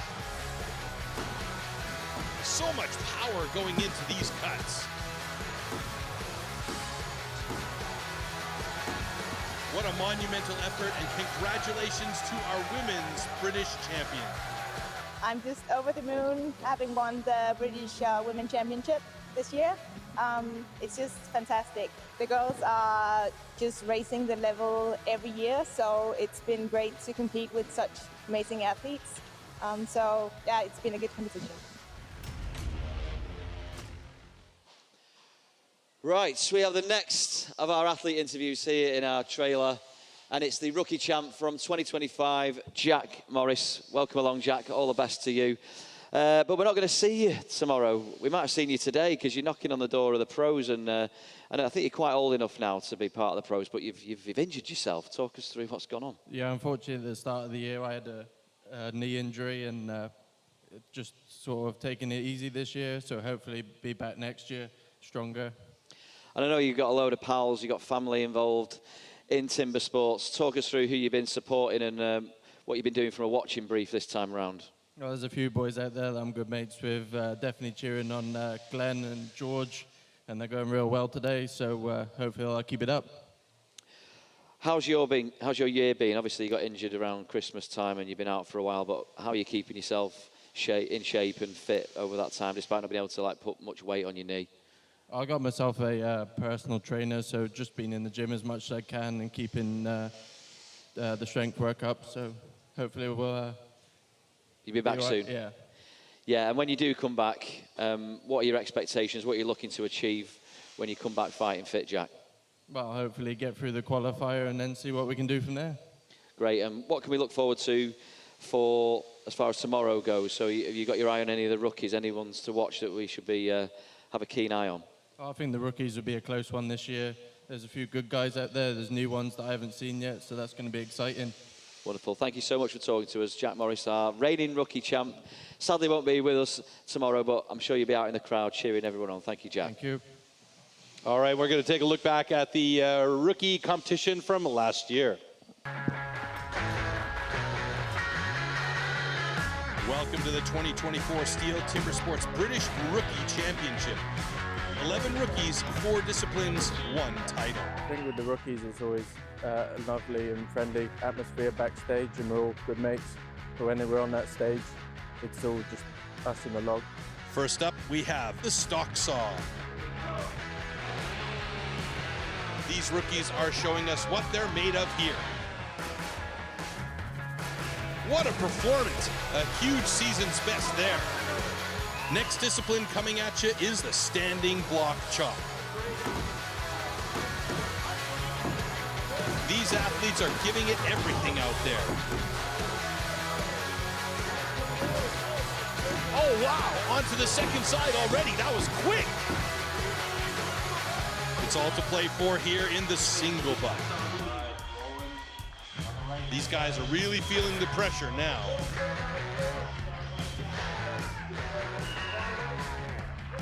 It's all going to be down to the underhand chop. So much young talent on display here. These are the stars of the future for sure. There is our British rookie champion right there on top of the stage. Oh, it's great to win the 3rd title and have that confidence going into the pros. I think it helped massively, and the rest of the year could be pretty good as well. Nice look back there at last year's rookie championship, and STIHL Timbersports in this country is in fine fettle, Troy. It's going from strength to strength, not only with our rookies and Jack Morris, our rookie champ there. We heard from Libby Arrowsmith as well, and the women's game is on the up and up. And I know you travel the world with timber sports. Where do we rank right now, Great Britain, amongst some of the leading nations? I would say you're definitely up there among the top 5. There's no doubt about that. I mean, the skill level is there. The motivation is there. We see the progression of the athletes through the rookie rankings into the pro rankings. So, you know, and as you've seen from the pros today, these guys are not far off the pace for our international world records and seasons bests from around the world. And George Lloyd is a perfect example of that with the stock saw yesterday, 3rd best in the world right now. So that says a lot right there, you know. You know, it's an ebb and flow with these nations. Sometimes there's up, sometimes they're down. And right now, Great Britain is definitely on an upswing. Yeah, and you are our expert commentator, our experts in timber sports, Troy. You've been around the world, seen many, many competitions. What's the best atmosphere you've seen at a Timber Sports World Championships? Pick one. They're all great. I mean, it gives me goosebumps just thinking about it right now, right? But one of the best ones that we've had in recent years, I believe, was 2019 in Prague. But if you just go to any World Championship, the atmosphere level is just beyond belief. You know, There's a fan base for timber sports that is unbelievable. You can see clubs and groups of the fans set in the audience, and they're screaming, they're loud, they're making noise the whole time. It is unbelievable. But, you know, we have a good example for you coming up with the vibe check from a couple of years ago. Check this out. It comes down to Mitch Argent and Shane Jordan battling hard on the standing block. Who is it going to be? Is it going to be Australia or New Zealand? Oh my God, how close is this?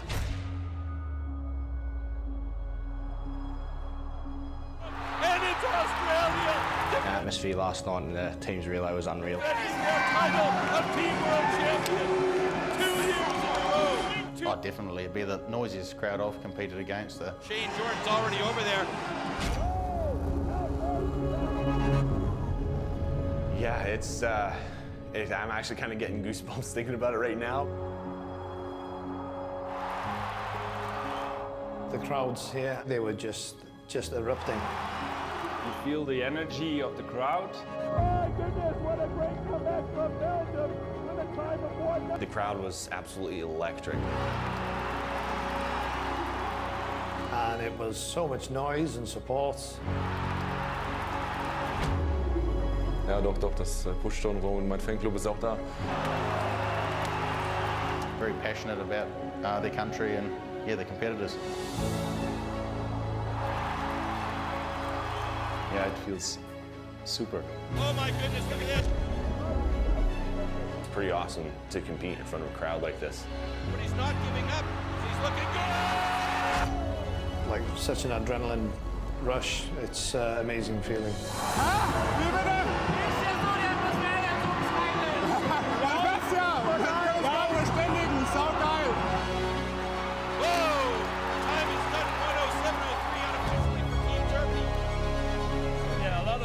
They make a lot of noise, and that's good for our spirit. Is it going to be the Czech Republic? And the crowd goes bananas. It's absolutely extreme here. Man hört's.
All right, last little bits of preparation going on stage here. It is a bit of a longer process to get these tree stands in position because, as you see, it is a lot of material on stage for the springboard, and preparation for that springboard does take a little bit of extra time. Now you can see the athletes up there putting their blocks in place. Before we get going with that, let's take a look at some of the upcoming live streams that will be available for you to enjoy. Wow. So there you see, there's a whole list of them, yeah? If you've got the Timber Sports bug, then you're not short of content, that's for sure. Timber Sports all over the world. Troy, what would your picks be of that bunch?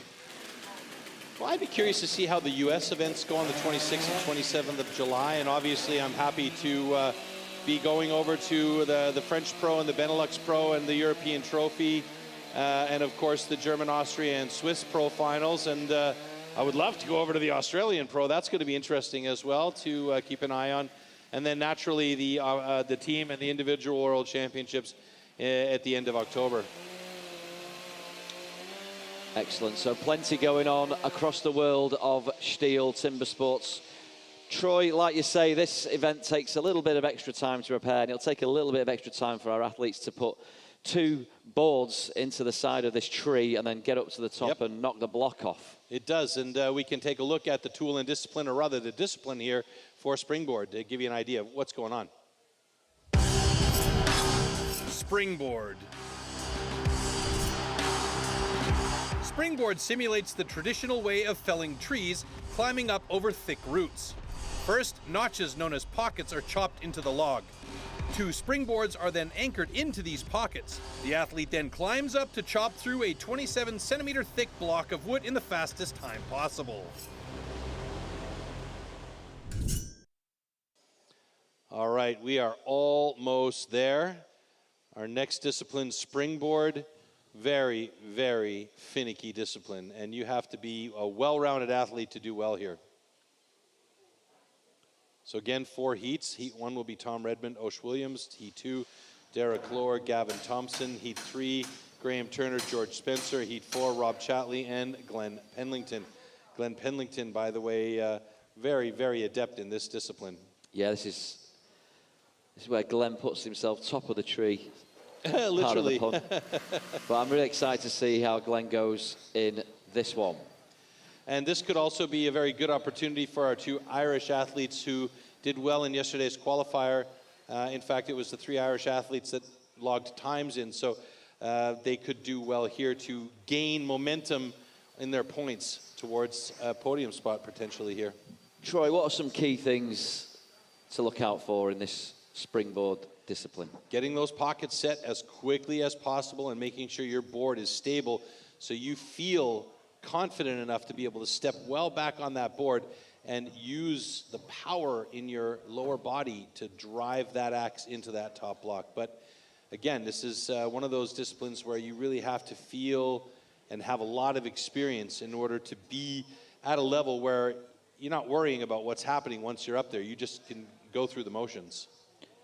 And this event is on a time limit as well.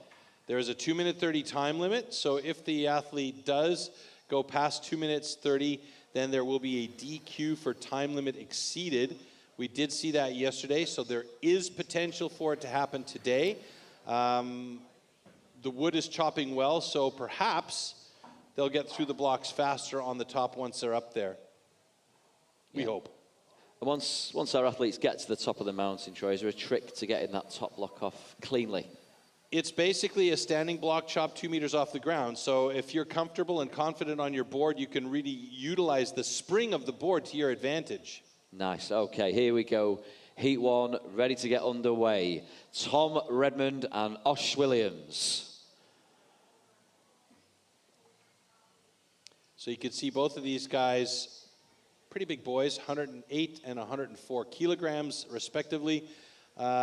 Being a heavier guy on these springboards, it's not always fun, let's put it that way, because, you know, you have to have, like I said, confident in those boards to make sure that they're stable, and a couple of the guys, including George Spencer, or excuse me, Graham Turner, have built their own springboard and tooth connectors, so, you know, if you do that, you're maybe a step ahead of the game because you feel really good about the stuff that you built yourself and not somebody else's product. Meanwhile, Tom Redmond and Osh Williams coming out onto stage and getting ready for Springboard. And you can see Tom Redmond's personal springboard best is 144 and change.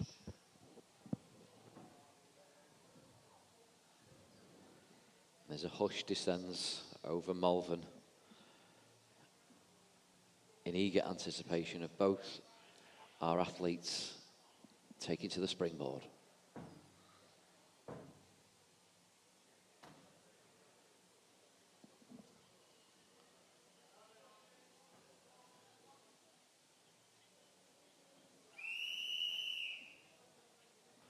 Okay, gentlemen. Athletes, ready. Stand to your timber. 3, 2, 1, go.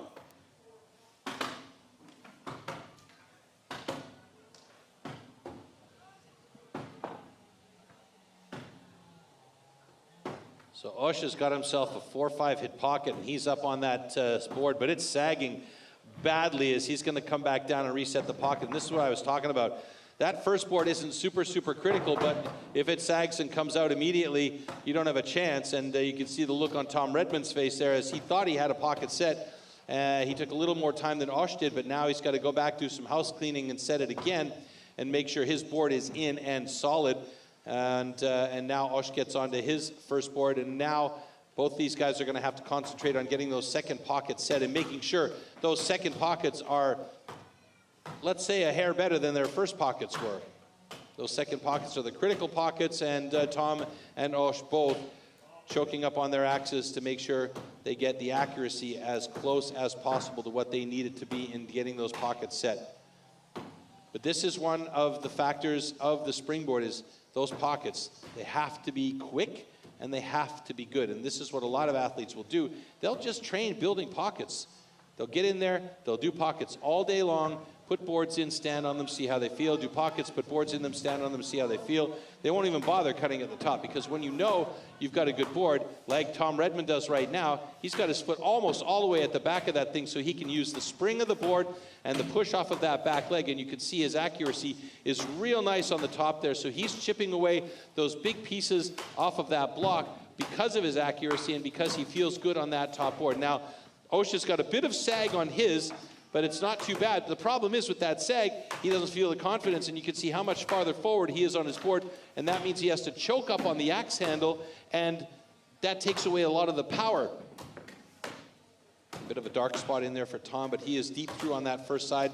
Maybe one or two more here before he switches to that awkward angle. Let's see. We've got around 20 seconds to go. Yeah, they're getting close to the edit here, and hopefully Tom can get through there and clock a time and not be DQ'd, because a DQ does in fact mean no points will be awarded.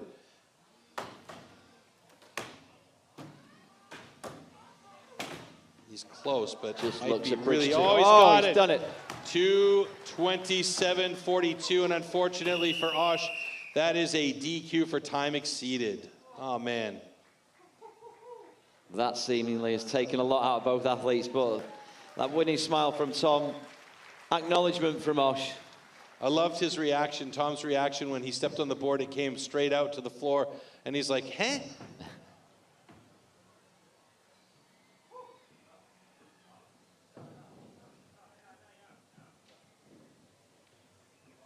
So on stand 3, we have a disqualification for exceeding the time limit. However, this cut is good. All right, so just to illustrate the difficulty of this discipline, two fantastic athletes, two highly skilled athletes, both struggled a little bit in this discipline. And this is really, it's my maker or breaker, quite honestly. So you can see here, Osh was quick with the pocket, but his board just didn't have the hold, and you can see it sagged way, way, way beyond the safety level. Now watch what happens with Tom. He took a bit longer setting his board, but he came right out. Now try and imagine that happening at 2 meters up with an axe in your hand. Absolutely not the best situation. So these guys really take a lot of time to concentrate on making sure those pockets are good and proper and they feel good on the boards. And when we did see Tom up on his top board, it looked very good, it was solid, and he felt good about it and stepped right back to the edge of the board and utilized that entire board length to his advantage. Now, if he had gotten up there 15, 20 seconds earlier, the time would have been a massive difference. But, you know, you could see how accurate his cuts were on top, even with that shaky board. He was really clean on his cuts. He had big chips coming off. He wasn't recutting old wood. He was cutting new wood every time and getting through there. And these last couple of drivers for Tom just made it in 1:27 and change. There we go.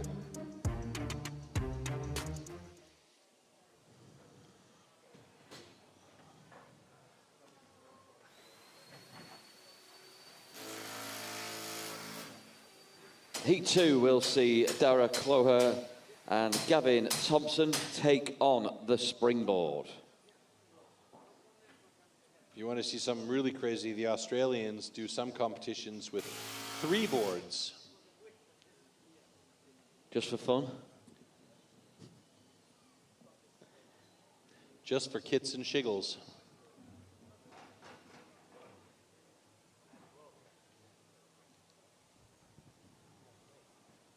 So we saw some good times from both of these guys, in particular Derek Lower yesterday. Really had a nice time in the Springboard. So let's see if he can repeat that action here today.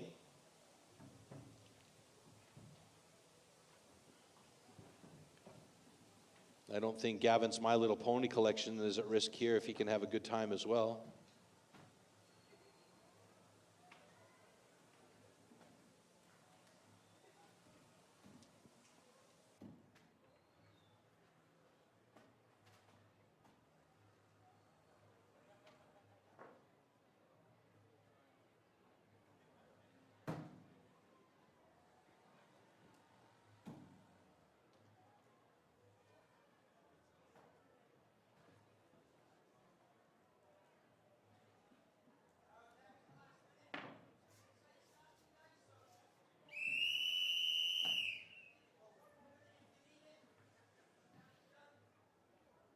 Okay, gentlemen. Athletes, ready. Stand to your timber. 3, 2, 1, go! So Gavin Thompson, Derek Lower. First pocket sets. Dara's got his more or less in position, and he's up on the board. Looks pretty good. Gavin's got his board set. He's taken purchase, and it looks good as well as he gets working on his second pocket.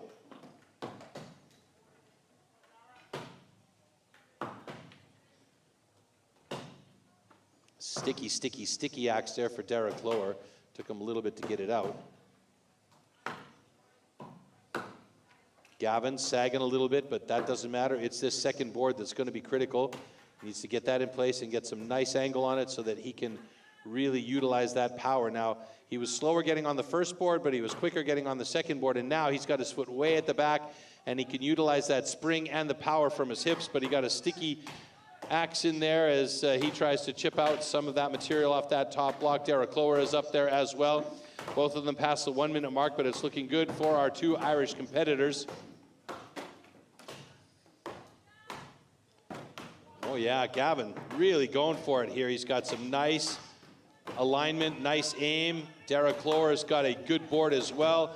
He's getting through thick on that first side.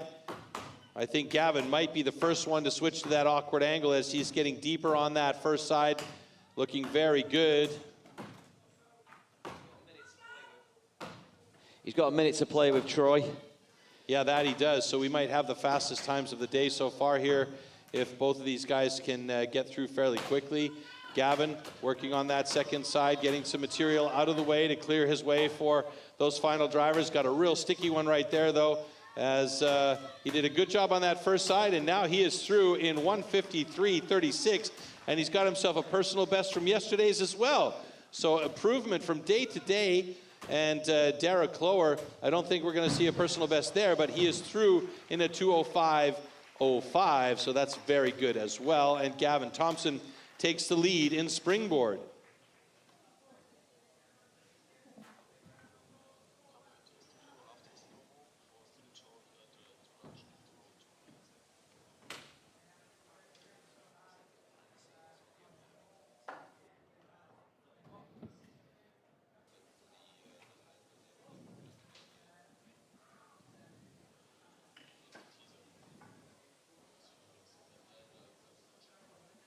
Okay, congratulations. Both cuts are good. All right, so good, no DQs here. That's nice to see for Derek Lower and Gavin Thompson. Gavin Thompson with the time to beat today so far, 1:53.08. As we look back here during the setup of the first boards. And again, I reiterate how important it is, Alex, to have these pockets set quickly and accurately so that you can get up on those boards and just get to work.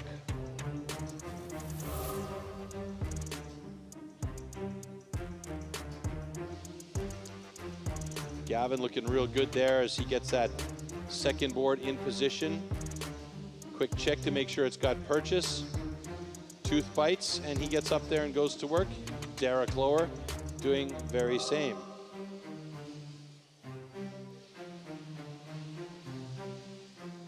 So if you're afraid of heights, this is not the sport for you, huh? Especially with an axe in your hand. I can hear a few mothers in the audience. You won't be doing that, not without some supervision from your father. With that in mind, you can get on the STIHL website and check out your local training camp. Yes. So if you are of the mind that you want to give it a try, we're always welcome to newbies who want to give our wonderful sport a try. Just visit the STIHL website and find your local training camp. Yeah, so Troy, we saw our top qualifier from yesterday, Dara, knock the top off the springboard, but Gavin himself, he said yesterday, he wasn't necessarily the top of the tree yesterday, but he said he had big things to come today, and he's putting that into practice. Absolutely. I mean, he obviously saved a little bit for today. Derek Lower was faster yesterday than he was today, but both of these guys have times in the book, so that puts him in 1 and 2 position in Springboard at the moment.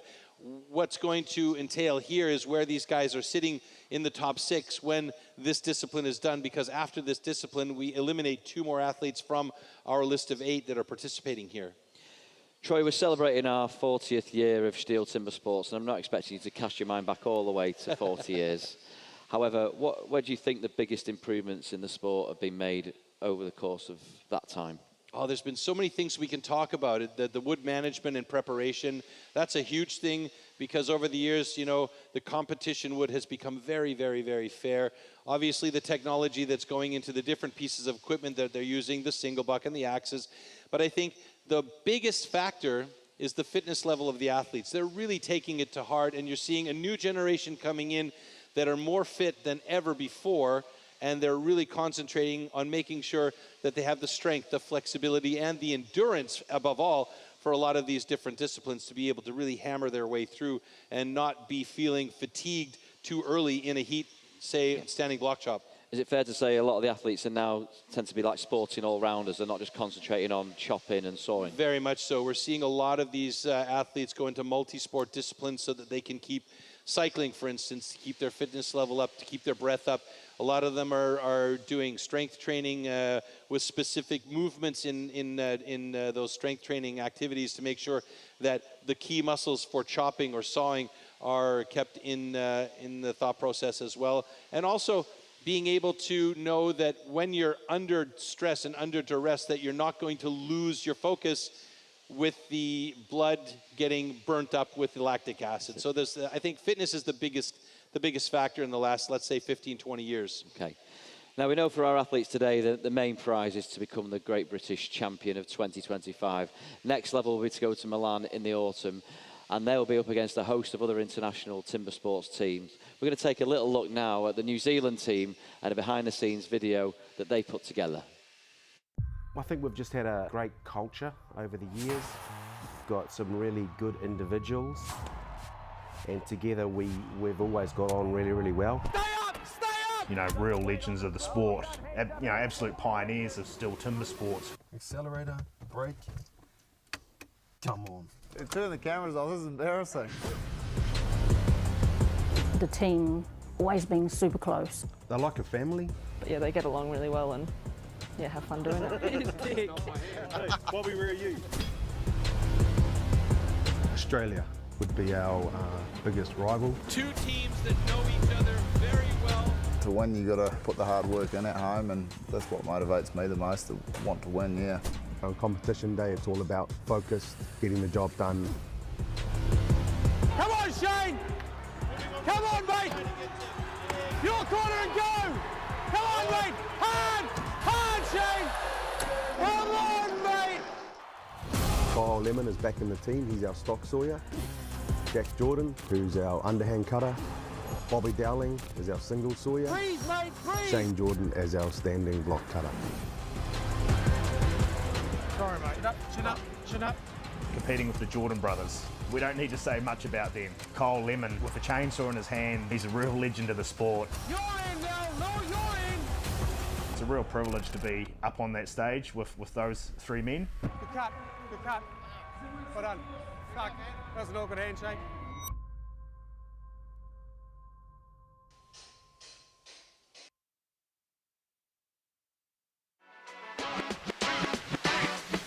The KOA-20 is a battery-powered air compressor from STIHL.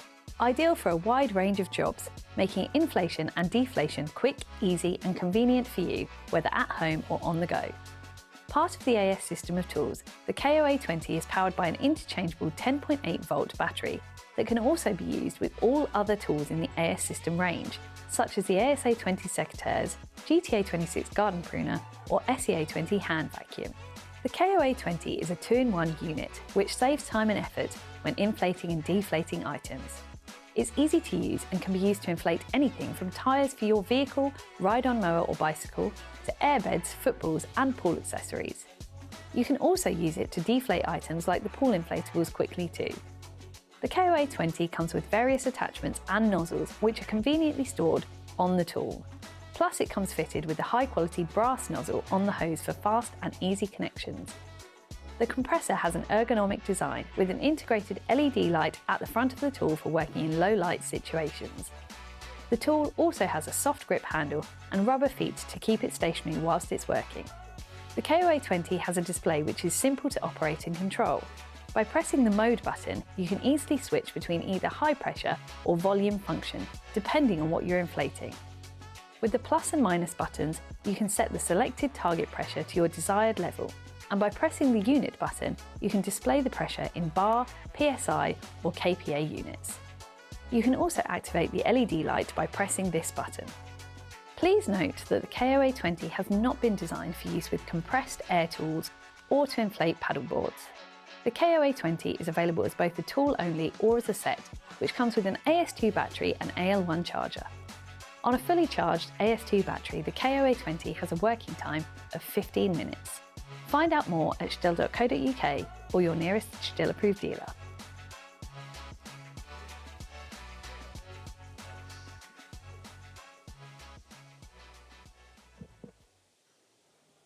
Okay, Troy, we're ready with Heat 3 of the Springboard. It is Graham Turner and George Spencer taking the stage, and they are knocking on the door of a podium finish, these boys. So if George Spencer can get himself a time under 2:30 today, he'll have a personal best locked in place. And Graham Turner, his current record 2:24, he'll definitely be aiming to improve that. And again, it is all about getting those pockets set quickly, accurately, and stabilizing your boards, getting up on them so that you can go to work on that top block.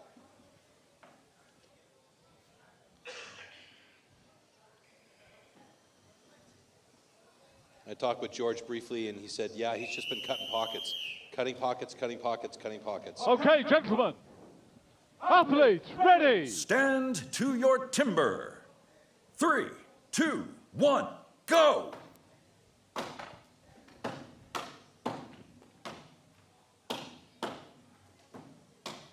So that 5-6 hit pocket for George Spencer, and he is up on his first board. A little house cleaning for Graham Turner as he sets his first board in place. Is it going to feel good for him? As he gets up there, a little bit of a sag, but he doesn't feel it. George looking good though as he's getting that second pocket produced as quickly as possible. Feels good about that. Gets that second board up and places it. And he is up on board. Now he could start working on that top. Graham, meanwhile, has got that board in place, and he needs to get working now very hard and fast on that second pocket and get that board in place. If he's got a good second board, he's got the power to do a good job on that top. Meanwhile, George has got himself a really nice board there as he's got himself into that first side very, very well. Alex, he's looking good on top there. He's got time to play with as well, Troy. Time is on his side right now, but it does ebb away. Yeah, he is well and truly deep on that first side. Graham found his pocket now at, again, cleaning a bit. Make sure he's got that board in place. George should be switching to that awkward angle fairly soon now. That's looking a saggy Graham one for Graham. has got himself a troublesome board there. He's going to go back down and clean that up. And something's happened here with George's axe. He's got to change axe. I heard something go clink up there. So he's going to have to get back. I don't know what happened there. We'll have to ask him about that later on. And it almost sounded like something broke off of his axe and hit the deck. So he is on that second side. He's got a bit of time now. Yeah, he's got a bit of time. But that is a tough break for George here, because he was doing so well on that first side.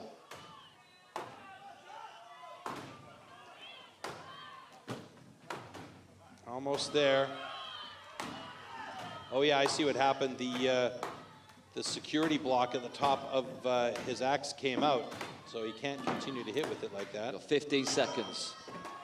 He's got it. There it goes. So 2:18.38 for George Spencer. That's a personal best for him. He'll take that one. And I imagine it would have been under 2 minutes had his axe security block not come out. And unfortunately for Graham Turner, that is going to be a DQ. Trouble with the pockets was the culprit there. And it's very good that George saw that piece come out, because if that axe head flies off, man, that is a very, very dangerous weapon flying through the air. It's like a killer frisbee. I mean, George is shaking his head there, but he's posted a personal best, and he knows the next time he's up there he can go even quicker. But to recover as well and put those thoughts to the back of your mind and crack on.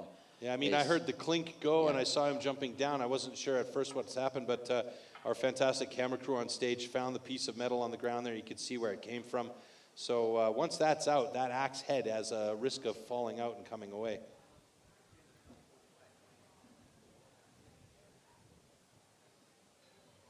So big discussions about that here, and I really hope that doesn't result in a DQ for him. It shouldn't.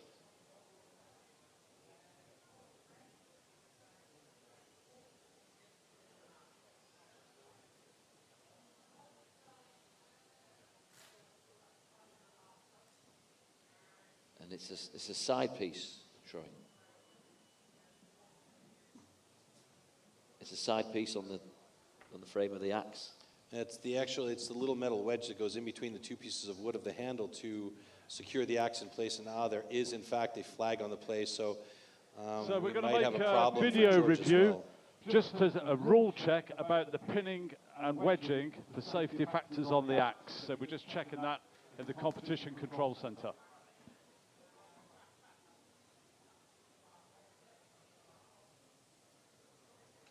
So this is where Jules Janssen in the truck will be checking away on the replays.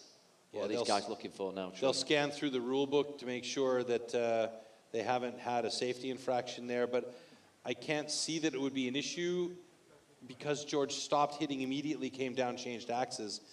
But we'll see. I mean, the ultimate result comes from Competition Control Center and the rule book, and yeah, the tension rises as George is looking a little bit nervous now about what potentially could be a very good time for him sitting in third place in Springboard.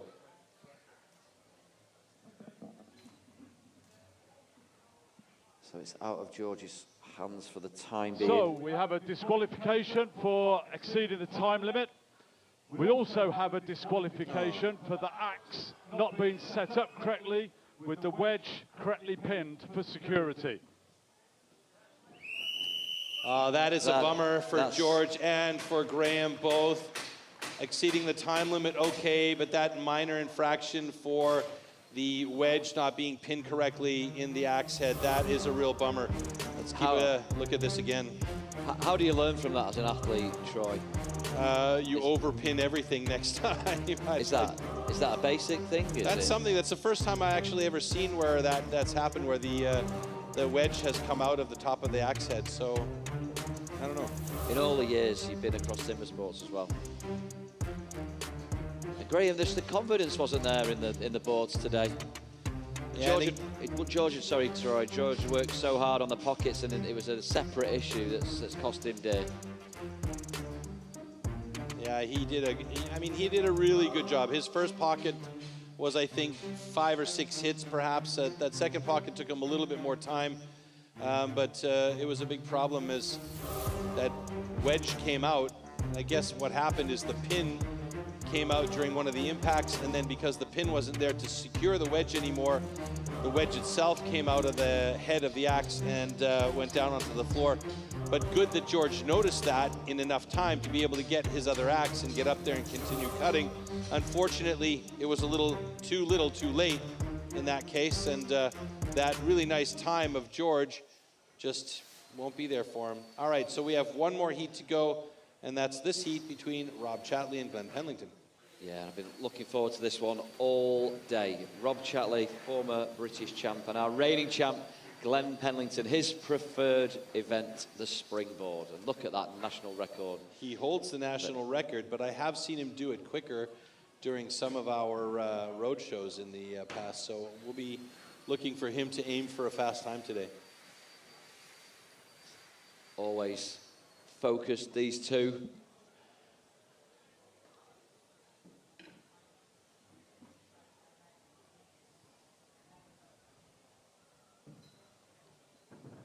Don't want any more DQs, Troy, that's for sure.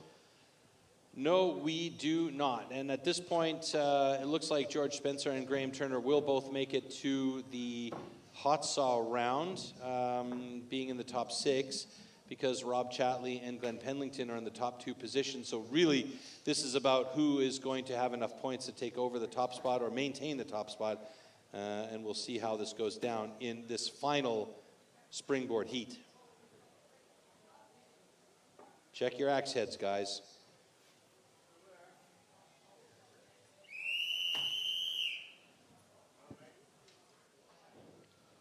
Okay, gentlemen. Athletes, ready. Stand to your timber. 3, 2, 1, go.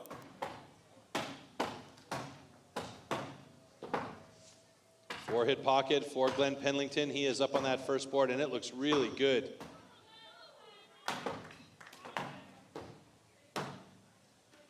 Four-hit pocket for that second board. Glenn looking fantastic here as he sets that second board. Is he going to feel confident on that one? He's obviously been training this very well. He's got nice and deep angle. That thing takes purchase. Even if it sags a little bit, he'll have a flat board, and that'll be perfect for him as he gets started on that top block. Rob Chatley setting his second board in place now. You can hear the audience in the background cheering the guys on. Rob is going to reassess the situation with his pocket. Glenn Pendleton, meanwhile, is rounding up on the 50-second mark here as he is deep into that first side.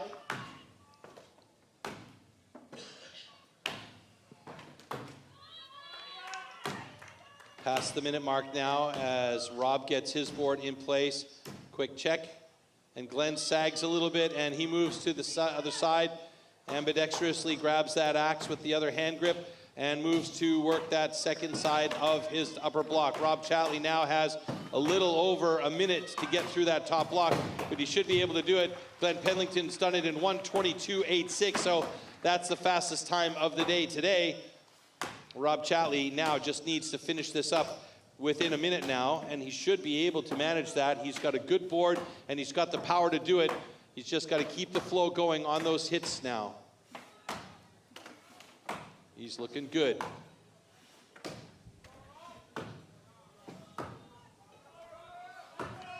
We'll switch to the other side now.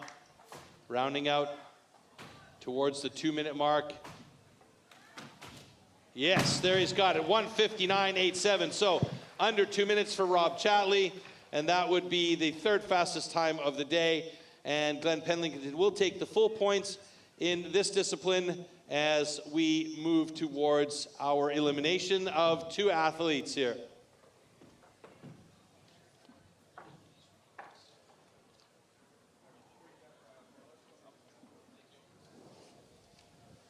So congratulations, both cuts are good.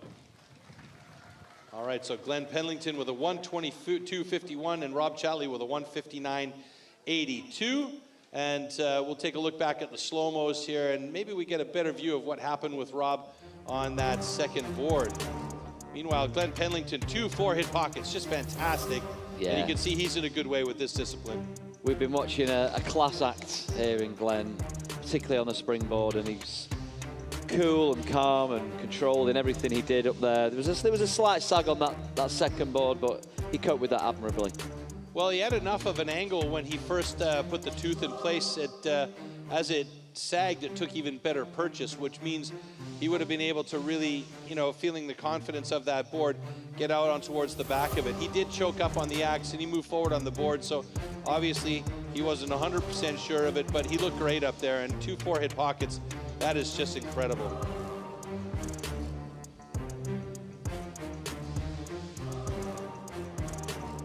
So you hear Rob struggling to get that board in place in that second position, and obviously it just didn't feel right to him as he took it out, reassessed that position, went back and cut a little bit more. And here we see the final drivers from Glenn, and you can see the material just starting to disappear from underneath that axe head as he comes through with that final cut. A really nice driver and a good time of 122.51 for Glenn Pendleton.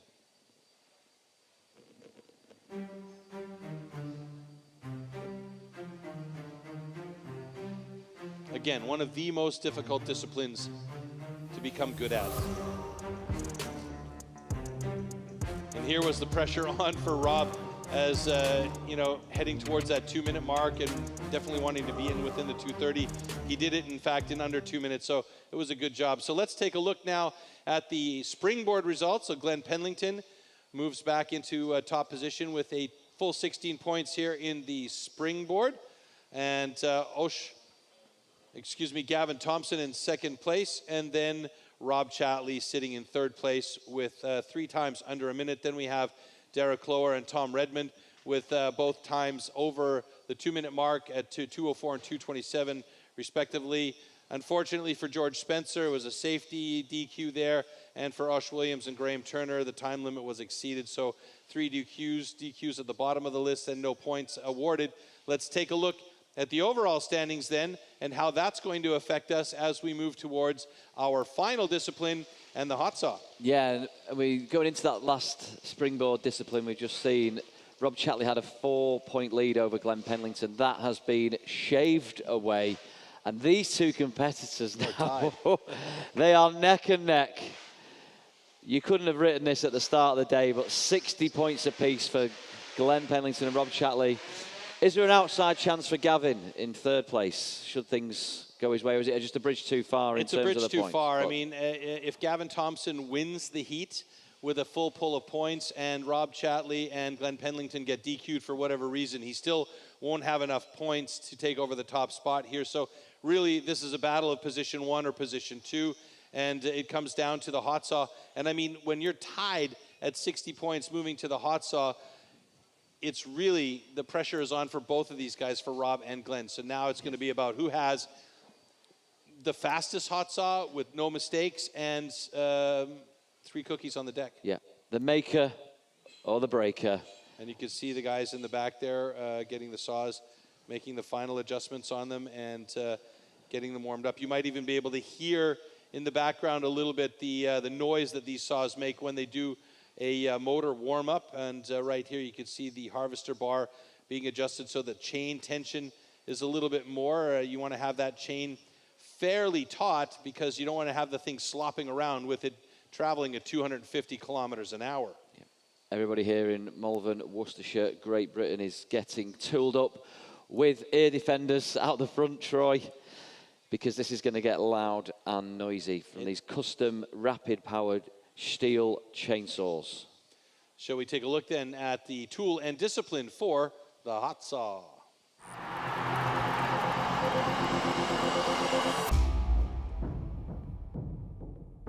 These custom handmade race-tuned machines are built for maximum power and precision and to cut the wood as fast as possible in a competition.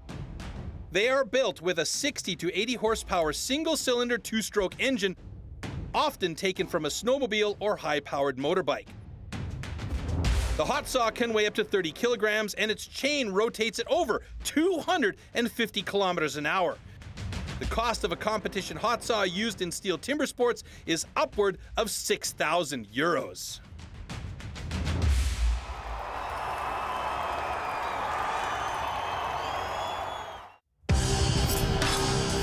Hot saw.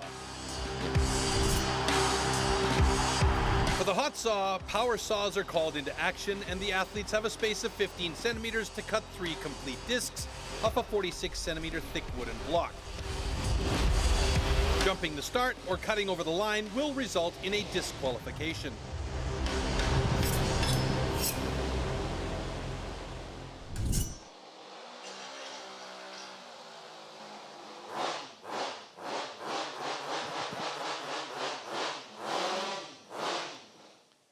there you see Graham Turner warming up his saw, and those things are very, very, very loud as he's got that motor hot and bothered as he'll set himself up and wrap that chain, be ready for his heat number 2.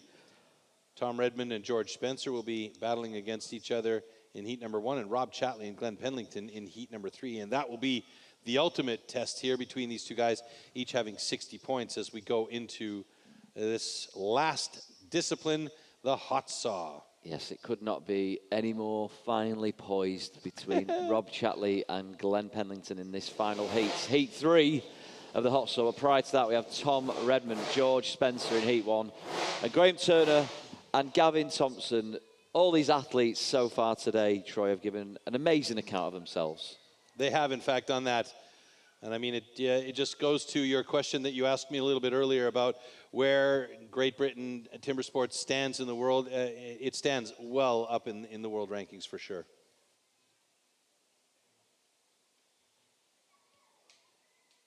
Okay, I remember you saying to me yesterday, this event, the hot saw, and I quote, Troy, is like handling an angry dog that's trying to eat a steak. Do you stand by those words? I stand by those words, yeah. You know, try and imagine you've got a Malinois or a big German Shepherd, and you've got him by the tail at the base of his butt, and you're holding onto his collar, and there's a steak underneath him, and he's sitting in the air. I mean, that's basically what you're dealing with. You know, you've got a 35-pound or a 35-kilo piece of equipment here that has all the internals moving at pace with the chain going. Then you attach it to the block to try and cut your 3 cookies. It is a dramatic situation, and you have to be in control at all times. As long as you're not trying to have a selfie with that dog, because then Joe Groom, the cookie monster, would be unhappy. Because that's...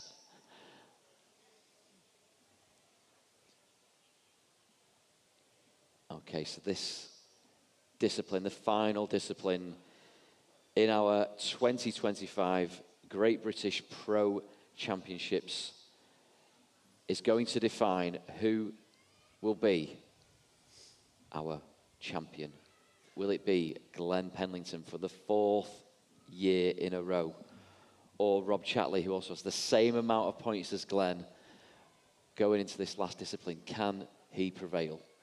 Tough call. Both of them are fantastic athletes. Both of them seemingly primed to take the top spot.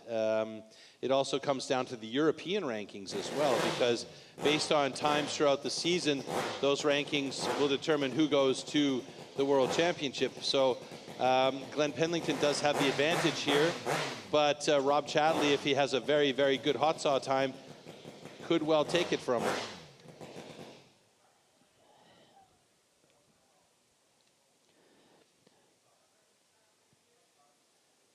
And just detail for us, Troy, just how huge this chainsaw is. I mean, we saw the stock saws earlier. They're the little chihuahuas in comparison.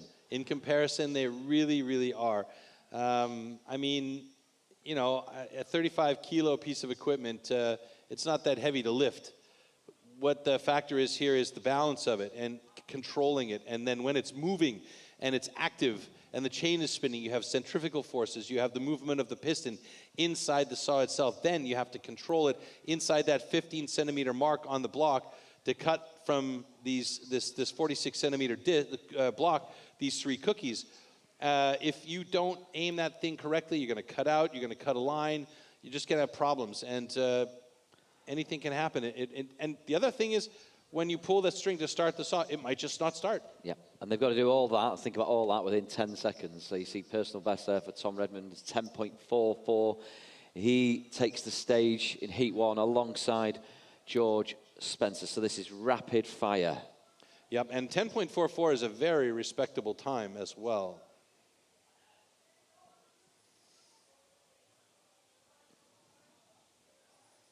Tom, I think you've got stand 1, my friend.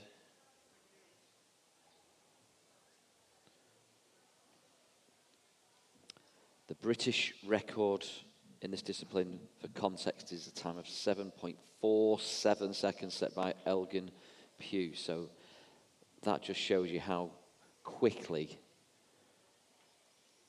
this event. And Elgin, that record has stood for quite a few years now.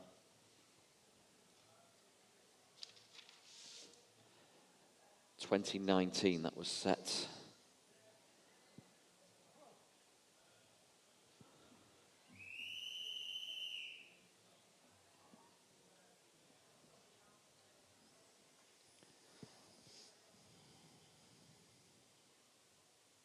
Watch your ears, Okay, folks. gentlemen. Warm up your saws.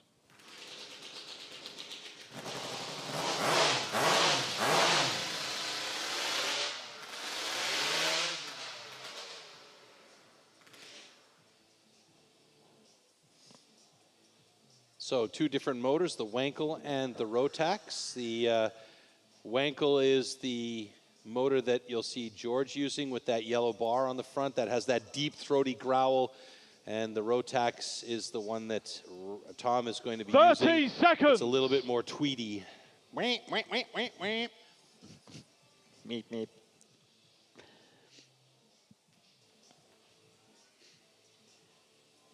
Looks like there's a lot going on with that piece of equipment. There is. It is a highly tuned machine.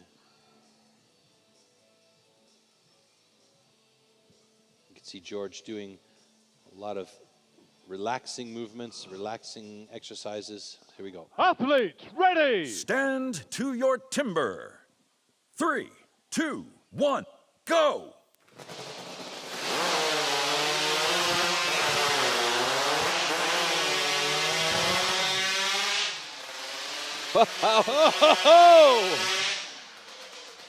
George Spencer with a national record 7-3-2. Yes, George. Yes. Who's been working on his hot saw? Holy smokes, folks. Tom Redmond's is under review. Unfortunately, I think he might have cut the line. We'll see. Oh, do we have an incomplete cookie? Is that the case here? Look at this puzzle piecing together by Bard Janssen. Let's see. Hopefully he's good.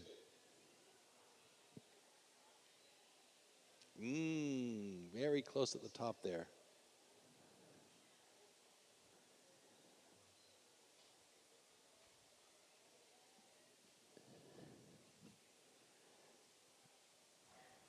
Now, if George's run there gets signed off, I know how hard he's going to celebrate, because he set a national record last year and the celebrations carried on way into the evening. So we wait the final verdict in a matter of moments. Still Tom Redmond's cuts under review. Big old cookie there, Troy. Yes. That is a fat cookie. Here we go. Fingers are crossed. Okay, congratulations. Both cuts are good. Yes. All right. Tom had to go back and cut an extra cookie to be safe that he had complete cookies there. So his time was a little bit slower than he would have liked. And this run from George, though, my goodness, how good is that? Yeah, he hovered ever so slightly, but look how thin that is. And the transition, fantastic. Another thin one, and then he's got room to spare. That's 3 thin to win cookies on the deck for George. Amazing. And a national record at 7.24. And Tom took a little bit extra time to make sure that he cut through there, because that first cookie was just a monster. Yeah, huge congratulations to George Spencer in setting the new Great British record in the hot saw with a time of 7.24. Incredible effort. Yeah, fantastic run. That's going to be hard to beat today with the remaining 4 guys coming up. That is a very, very quick time. But the way these athletes are performing today, Troy, it's not outside the realms of possibility. And next up in Heat 2 is Graham Turner and Gavin Thompson. Now, Graham's got a particularly sexy saw. There's a lot of carbon fiber on this thing, making it a little bit lighter, you know, because Graham is such a weak character, can't lift much off that. There you go. No, but it is a very, very angry-looking saw, let's say. That's the best way I can put it, and we'll get a picture of it when it comes up on stage.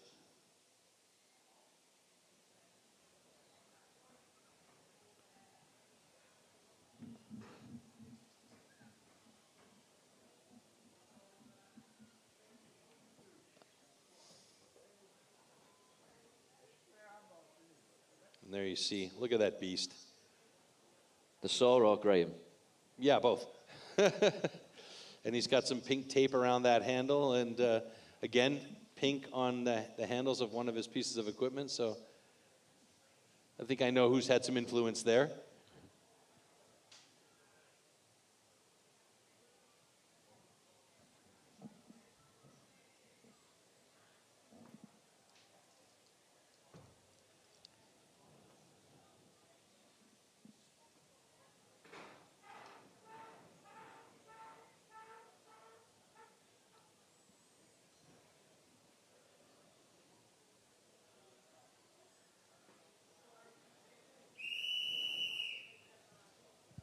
Okay, gentlemen, warm up your saws.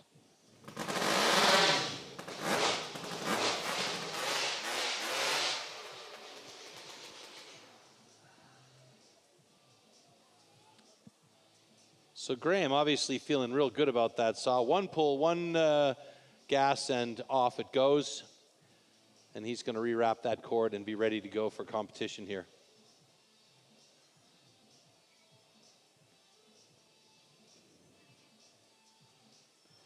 "30 seconds.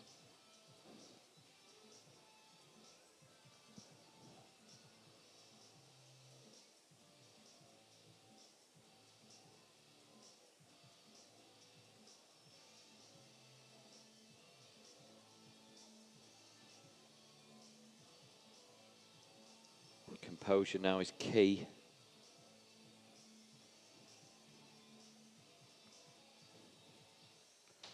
Athletes, ready! Stand to your timber. 3, 2, 1, go!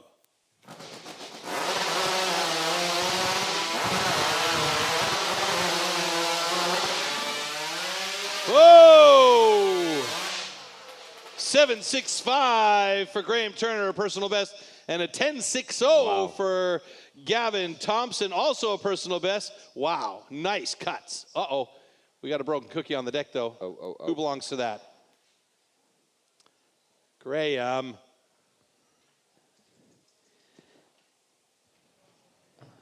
Oh, that would be a bummer. Yeah.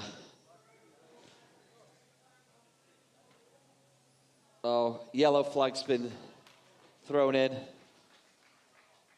So we have a disqualification for an incomplete cookie. However, this cut is good. Oh, that is disappointing for Graham Turner. He was looking so good. He had a really fast cut, and Gavin Thompson takes this one away with a 10.51 personal best, the second fastest time of the day behind George Spencer. Let's take a look back here at this cut. Really nice entry into the wood. No delay at all. Just got going right away. Transition, a little bit of a hang and swing. There is the cutout. That incomplete cookie, and that third cookie didn't leave him any room to make a third or a fourth cut safety-wise. Too bad.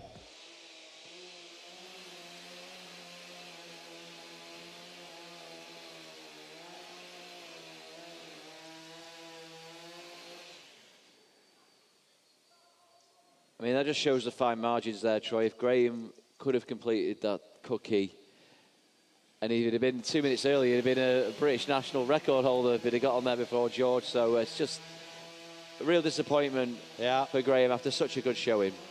7.62 would have been a nice time for him to slip just in behind George Spencer, and that would have been meant good things for him in the overall standings. But that is the way the cookie crumbles, literally, in this case. And it's all eyes on this final heat 3 now, of the hot saw, the maker or the breaker for the Great British Championships. It's on the line here right now, people. Robert Chatley, former British champion, knocking at the door. He's at the gates of Glenn Penlington, our 3-time in a row Great British champ. Can he do the 4 in a row? I mean, it is a tough one. You know, Glenn and Rob both have 60 points each. They're tied in points here. So really, it's just about who is slightly faster than the other. Obviously, these guys are not going to give an inch at all. Rob Chatley's personal best in 8.52. Glenn Penlington's in 8.01. Tail of the tape goes to Glenn, but as you've seen, any number of things can happen here with these extremely heavy, extremely dangerous and powerful saws in hand. So last checks for these guys and then the warm-ups. Here we go. Okay, gentlemen, warm up your saws.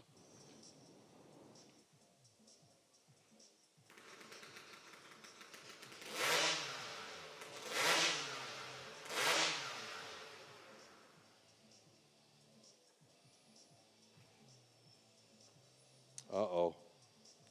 This is not looking good for Glenn at the moment. He's got to get that motor started.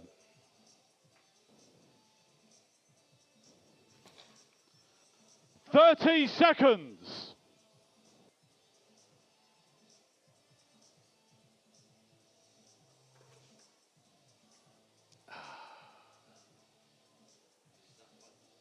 It's not starting.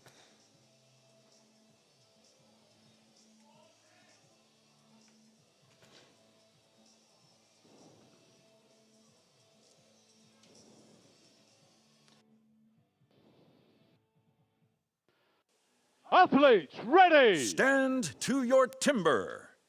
3, 2, 1, go!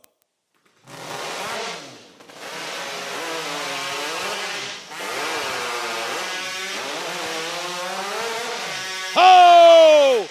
Oh my God. Oh my God. The stress. I'm dying over here. Glenn Penlington couldn't get his saw started the entire time during the warm-up phase, and he just got it to run for the competition. Does he have 3 cookies on the deck, though? That is the question, and we'll see shortly if he is safe. Meanwhile, Rob Chatley cut himself a 10.52. It's under review on Glenn Penlington's side, though. Oh, man, the tension mounts here as we look closely at whether or not we have cookies that are complete for Glenn. Troy, I'm not sure if we've seen tension like this on the final day. I've just gotten some more gray hairs. It's insane.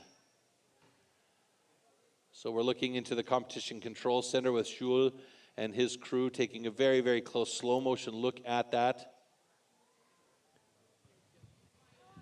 And our onstage judges are trying to piece the puzzle together. Let's see what happens here. Heart rate monitors are going crazy right now. Yeah, they're overheating.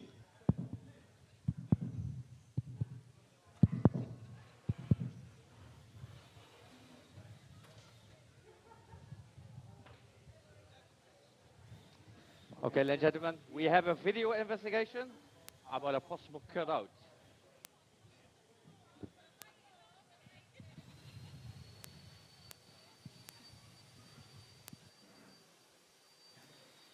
So this is one of the reasons, ladies and gentlemen, that we have all of these high-speed cameras placed around the stage in order to be able to have a situation like this seen from multiple different angles so that we can get the fairest possible call at the end. Now, nobody wants to see Glenn disqualified in this case, and this is one of those situations where it was stress pure from the very get-go, Glenn not being able to start his saw in the warm-up, and then finally got it going during the competition. And yeah, it is not a fun situation here to be waiting on the fate of your future, let's say, in the hands of somebody else. So we wait. I announce.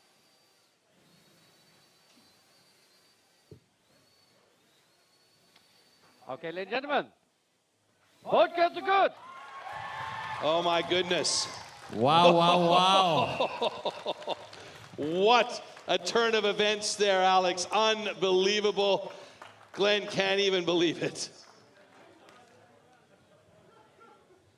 Ay, ay, ay, ay, ay. I mean, what a tense and nervous way, and Glenn has come out on top, but Rob Chatley so magnanimous there. Great sport. I'm not sure I can take any more of it, though. Troy, what were you seeing there on the replays? Well, besides the stress of the moment before and Glenn not being able to get that saw started, I was excited to see that saw go, and I missed the fact that Rob Chatley swung and missed on his second cookie or his third cookie, so he had to go and reset, which killed a bit of his time. And I'll tell you what, that was a stressful situation.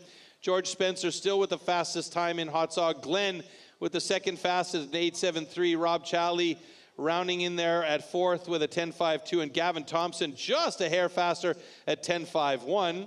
And there we see the official hot saw results. And then we'll take a look at the overall results. But that will mean that Glenn Pendleton maintains his position as your Great British Champion, ladies and gentlemen.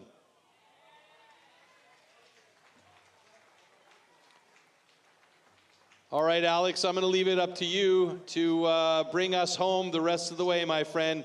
Glenn Pendleton and Rob Chatley and George Spencer are your podium finishers today. Fantastic, and well done, everybody.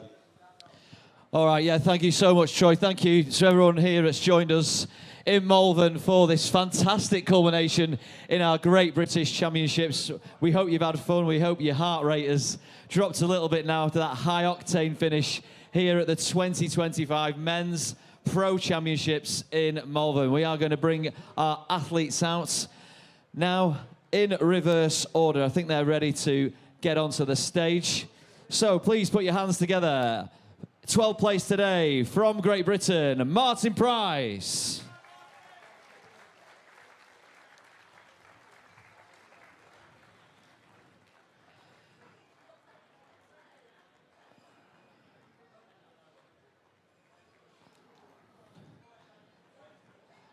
In 11th place today, from the Republic of Ireland, Seamus Ryan.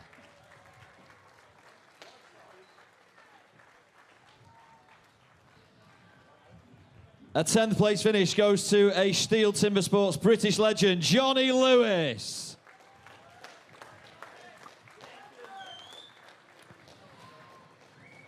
Ninth place today, 2025, the Cookie Monster himself, Joe Groom.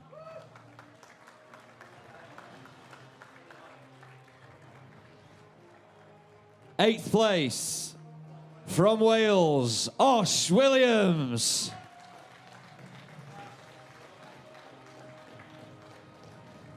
7th place, from Ireland, Dara Cloher.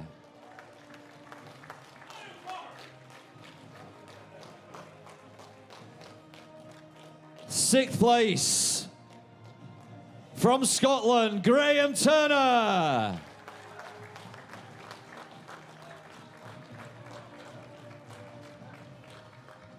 5th place at these British Championships, Tom Redmond.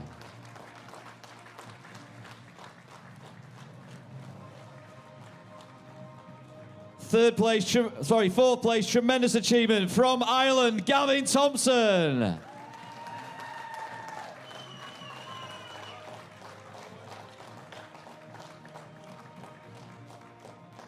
3rd place, and onto the podium with a national record in the hot saw. You just saw it from George Spencer.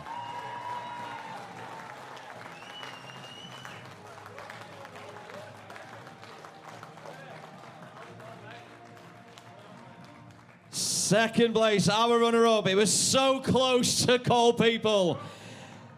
Here he comes. Give it up for the incredible Robert Chatley.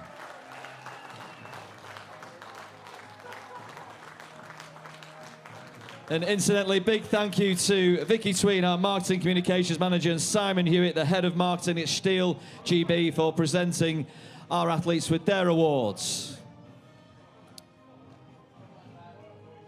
And finally, the British champion of 2025, 4 times in a row, He sits astride the top of this podium, our great British champion, Glenn Penlington.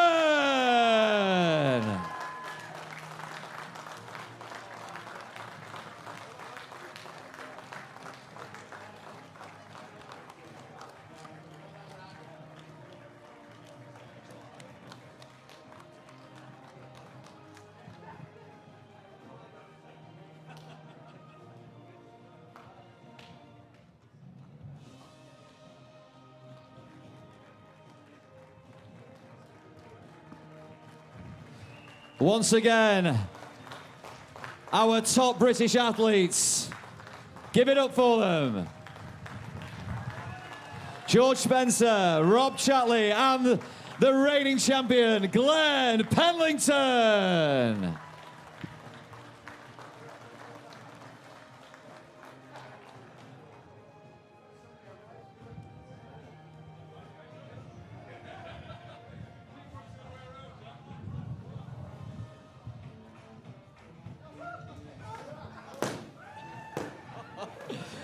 Right. Glenn just about got that hot saw going. He's got the champagne going now anyway.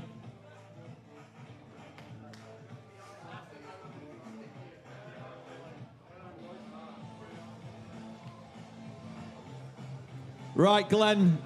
Glenn, if I can borrow you a second, Chief. Let's have a word with our champion. Can we have a word with you, Glenn? Come on, let's come up here now. You're nice and dry, covered in champagne. Listen, this is the 4th time I've spoke to you in 4 years in this #1 position. Congratulations, sir. But that finish, how's your heart rate? Talk us through it.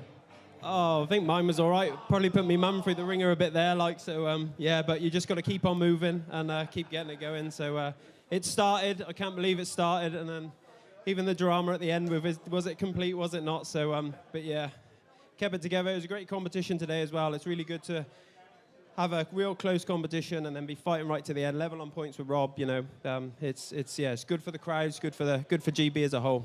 And it's great for you. Full congratulations. And I know Rob's a good pal, and everyone backstage gets on great. So full credit to all. I know I can see your family getting visibly emotional at the sight of their boy and their brother doing so well today, mate. You're our British champion, and you're an incredible talent, and we wish you all the best for the Worlds. But what's next in preparation for that, Glenn?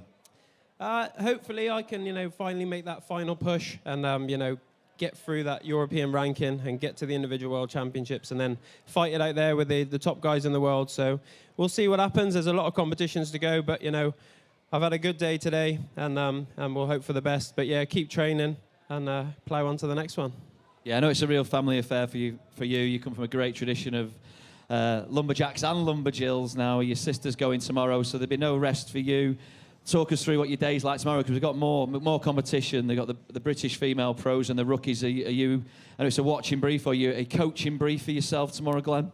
I'll do whatever I can to help everyone out. They're all a great bunch of people. We've got some great women competing tomorrow. We've got Zoe going for it, Georgia going for it as well, my girlfriend. So, it's a bit of a tough one there. Who do I support? But they get on well. And the other women as well, that's going to be a fantastic competition. Then we've got some strong rookies as well. So we'll be helping them out as much as we can. And I think there's going to be 2 fantastic competitions tomorrow. So it's well worth coming again. Yeah, superb work once again, Glenn. You go with our full congratulations from everyone here at British Timber Sports. Well done, sir. The 4th time in a row, Great British Champion, Glenn Penlington. Thank you so much. Thank you so much, everyone in the audience, for joining us here. Thank you, everyone, for joining us on YouTube.